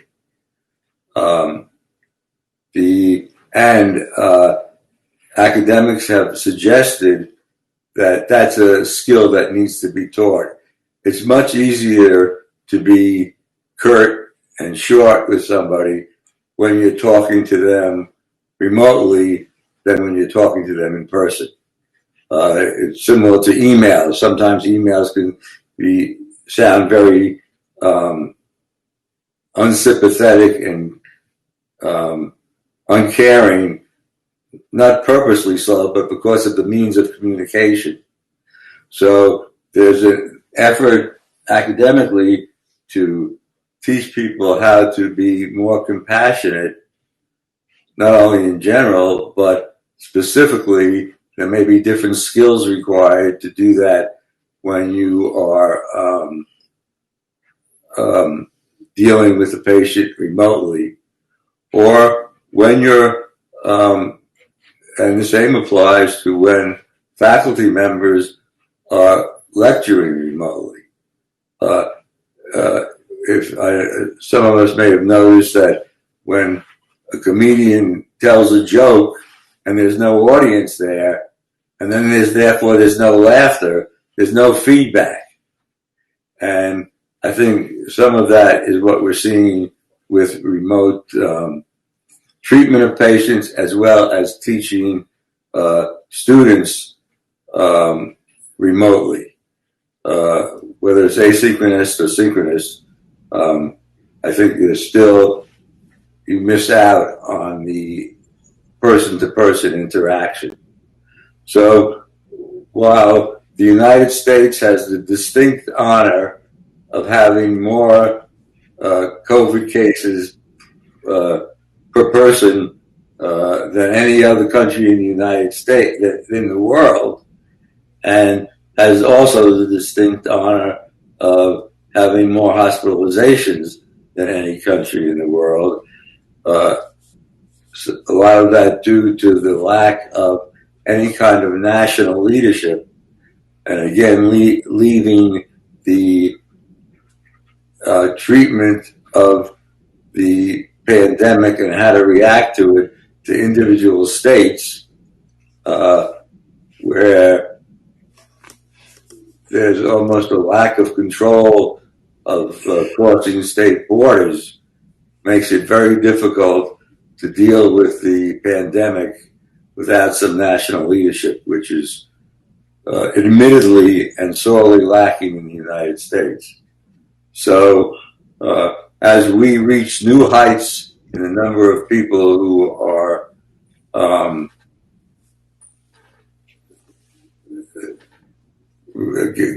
getting the virus, there's a big gap in how it's treated by individual states. For example, the states of North and South Dakota, where again, based on the number of cases per 100,000 population, are higher than any other state. The governors of those states have been very slow in putting into place any kind of healthcare protection or requirements to stem the pandemic, and that causes the pandemic to increase in neighboring states because people aren't separated by state boundaries. So I think that. Sorry, Mr. Simon. Sorry to interrupt you. We are running late. I'm sorry? Sorry to interrupt you. We are running late. Time is set here. I'm sorry. Let me just finish by saying that hopefully we will be able, with the new vaccines, we will be able to stem the tide of this pandemic and continue to deal with some of the advantages that we're learning from how we have been treating the pandemic, such as telemedicine. So thank you for the opportunity to be able to speak, and I apologize for going over time. Thank you very much, Neil. And we moved from New York to Vancouver to Dr. Arun Garg, who's a medical biochemist at the Royal Columbian Hospital and is chair and president of the Canada-India Network Society, medical director of the South Asian Health Institute, and adjunct professor at Fraser Health Sciences. Over to you, Arun Bhai. Thank you. Thank you for that kind introduction. I want to start by a small invocation. This is our tradition in British Columbia that this conversation is streaming from traditional, unceded, familial territories of First Nations of Salish origin. Namaskar from beautiful British Columbia. I also acknowledge the influence, ideas, and guidance of my heritage of Vedic, Yogic, Sanatan Dharma. I want to start by thanking the organizers and especially Dr. Ramesh Mehta for giving me the opportunity, and also Gapio, who's executive member. I don't need the PowerPoint. I'll just talk, okay? Yeah, thank you. So I also want to thank Gapio for its leadership in bringing global physicians of 1.5 million together for leadership and common pathway in these very difficult times. So thank you, Gapio, and thank you, Dr. Anupam, for your presidency. Canada is a large country, but a small population, about 40 million people, with 1.5 million people of Indian heritage. So it's a significant number, and it spends about 9% of its GNP on public health. The healthcare is provincial based, and I am from British Columbia, where we are about 4 million people of which then about 500,000 are of Indian heritage. My practice and my work in Fraser Health, which is one of the largest health authority, because the organization of healthcare is organized on a healthcare authority basis. Province is divided into 5 health authorities. In this health authority, we have a very significant population of people with Indian heritage, approximately 500,000 in the province as a whole, but in our health authority, close to 300,000 of that 500,000. So it's a significant interest from a GAPIO point of view, from a general impact on the population. So COVID BC and COVID-19 in British Columbia, like as they say, is a total norm. The theme of this session is post-COVID or COVID, the impact of COVID. So the whole life in British Columbia has changed. I would say it touched. Whether it's economics, whether it's cultural, whether it's academic, whether it's social, and most importantly, whether it's health. And economics, just to share with you that we used to have balanced budget last year. Now we have a $2 billion deficit in a budget of $60 billion. So it's a very significant change in the economic outlook and in the economic impact of COVID. One other area which I would like to mention is the academics. In British Columbia, international students, especially from India, constituted a very large portion of numbers, and as much as 20% of budgets were international students funded, and that is drawing and making a huge impact on our school systems, especially the university system. Obviously, health has had a major impact. The second wave, first wave was reasonably controlled, but the second wave, which started 2 or 3 weeks ago, has totally changed and is showing major problems. And interestingly, in this second wave, people of Indian heritage are grossly affected, much larger than other ethnic groups. So that is of concern, but also of opportunity in terms of GAPIO and collaboration possible. So BC and Ontario, the 2 provinces, have large pocket of Indian population. In Brampton, Peel area, about 25 to 30%, and in my area of Greater Vancouver, like Surrey, it's over 25%. But interesting thing is the number of cases which are being reported suffering from GAPIO is as high as 50% or 60% in this population. Obviously, data, but I think the most critical portion emerging is the house itself, the household itself, how it could be transmitted if you're not careful, and if you have social visits within the house outside your own COVID bubble, that could be one of the source of increasing infection. And this is something very, very disturbing, so very challenging, how to control that, how to reduce that. So the homes are now the big emphasis, public relation, public announcements are about how we are interacting in the home and who is visiting you in the home, and extended families, the numbers. So it's a major issue in terms of going forward. So I'd like to raise that as a potential GAPIO collaboration or sharing of public announcements are about how we are interacting in the home and who is visiting you in the home, and extended families, the numbers. So it's a major issue in terms of going forward. So I'd like to raise that as a potential GAPIO collaboration or sharing of ideas, or really trying to understand what's happening.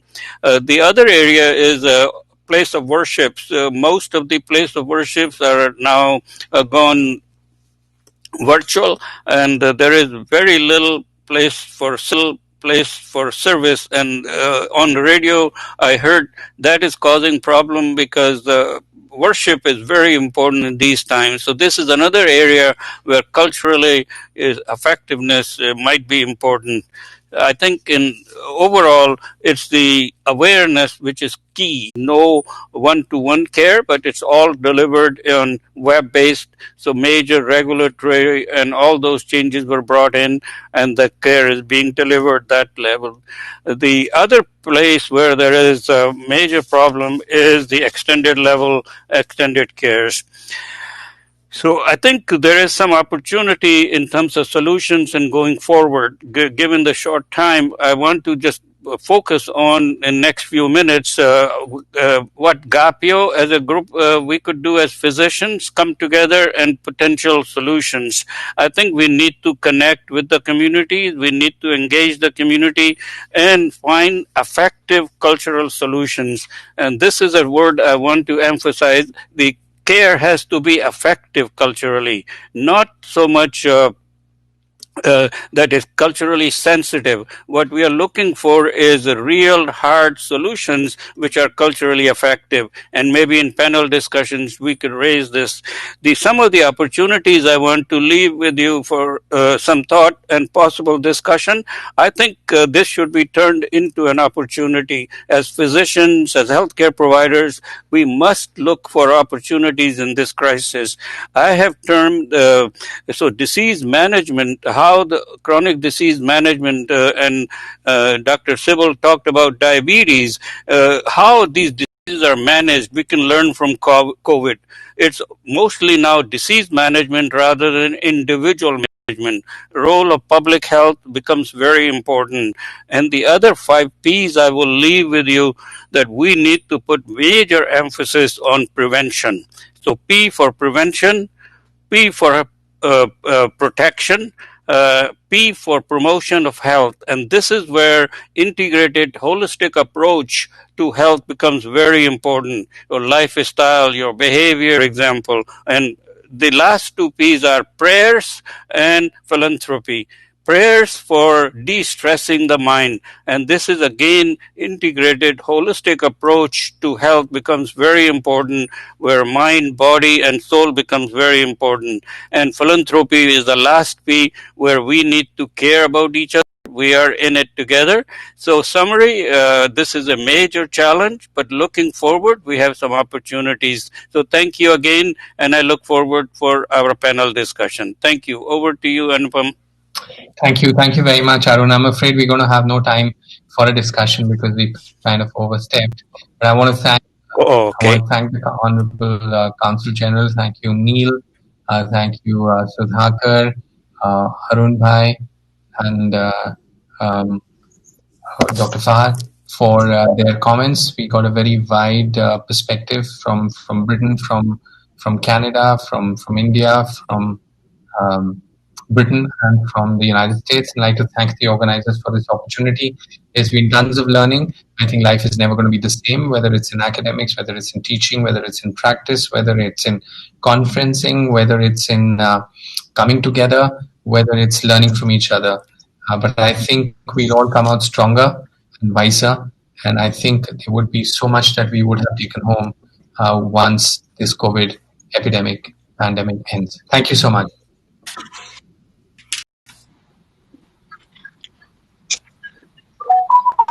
Yes, please go ahead.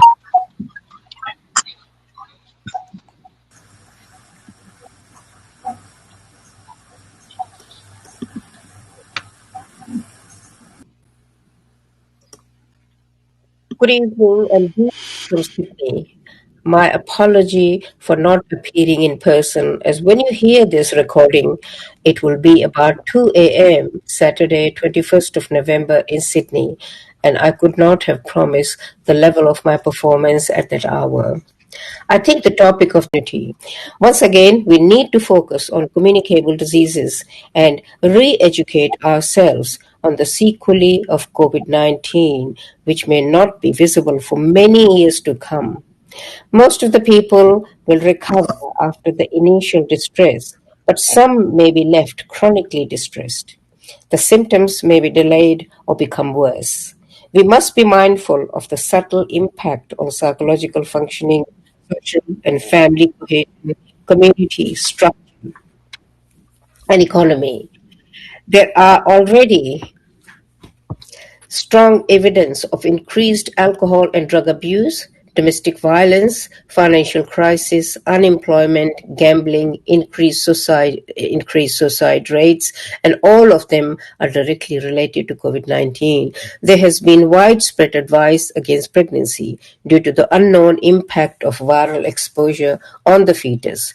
There are going to be lifestyle changes as well as the workplace changes and the way we provide services across all the industries. Well, it may make a very vast change in the field of real estate.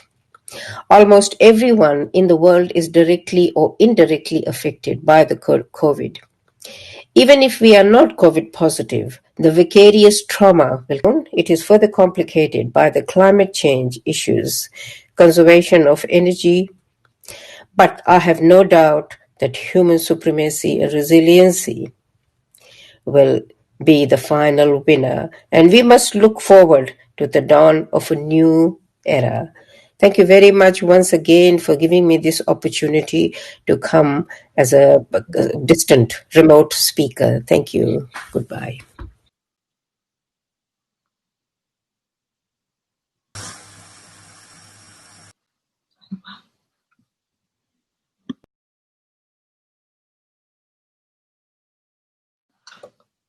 Well, thank you so much, and over to the organizers.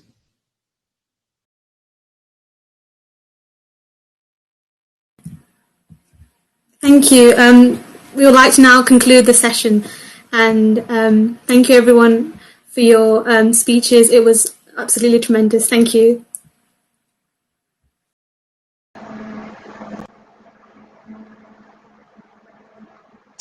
So good evening. So I would like to welcome everyone to the last and final session of the day. So I would like to introduce you to Ms. Mala Kiroya. She is the managing director and superintendent pharmacist of the outpatients wing of University Hospitals of Leicester. On to you, Mala. Hi, thank you for that. Hello, everyone. Mr. Chairman, the President, guest speaker, honourable dignitaries, invited guests, ladies and gentlemen. It's my privilege to have been asked to propose a vote of thanks on this occasion. On behalf of Bapio and myself, I extend a very hearty vote of thanks to all speakers for spending your valuable time and sharing your wisdom with us today. I begin with a quote by Lufina Lurdaraj. Gratitude is not in the words, but in the heart which expresses it. So I first start with a big thank you to Professor Mayur Lakhani for insight into the changing role of primary care. Of the many interesting takeaway points, what struck me was when you said, I am part of the ecosystem of healthcare. I believe this applies to all healthcare professionals. Then you said the way forward is a GP as a specialist and leading the way on the relationship between generalists and consultants. This struck me. My sincere thanks to Professor Jed Byrne for demonstrating and emphasizing the importance of global workforce and healthcare and the innovation this brings to greatly benefit patient care. Then, being a pharmacist, I must mention our deep sense of appreciation for Professor Mahendra Patel for giving us an insight into pathways available to pharmacists and the difference pharmacists can make in healthcare in collaboration with other healthcare professionals.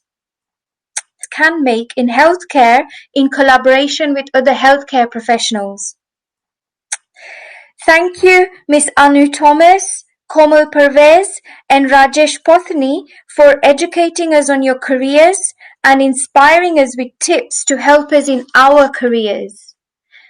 Further, I express my gratitude to Mr. David Keane and Michelle Thompson for sharing information on the effective, ethical and efficient global learning programme by Health Education England. Mr. David Keane, we look forward to hearing your work with Bengal next year. Thank you, Mr. Ashok Khandelwal, for the tremendous work in the Bapio Training Academy to provide emotional, spiritual and social support and therefore confidence to our nurses. Thank you to Rosemary Sanju, Parveen Dodamani and Mr. Girdhar Ravi for sharing your life, Mr. Neil Simon, Dr. Arun Garg and Dr. Shashank Vikram on the overview of how COVID-19 has changed things not only positively, but raised concerns in India, UK, USA, Australia, Antigua and Canada. I believe we're on the right platform to plan the way forward. Finally, a big thank you to the chairs and facilitators, including Dr. Biju Simon, who has spent day and night to bring this day and event to a success and inspiration to us all. My gratitude to all the sponsors for supporting this event. Ladies and gentlemen, thank you for attending the first day of this conference as I leave you with a final quote by Albert Schweitzer to sum up my thank you to all. At times, our own light goes out and is rekindled by a spark from another person. Each of us has cause to think with deep gratitude of those who have lighted the flame within us. Thank you.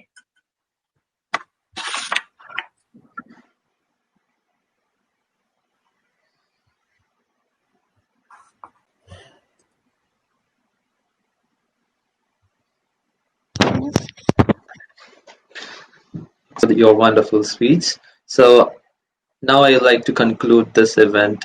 Once again, thanking you from our wonderful team from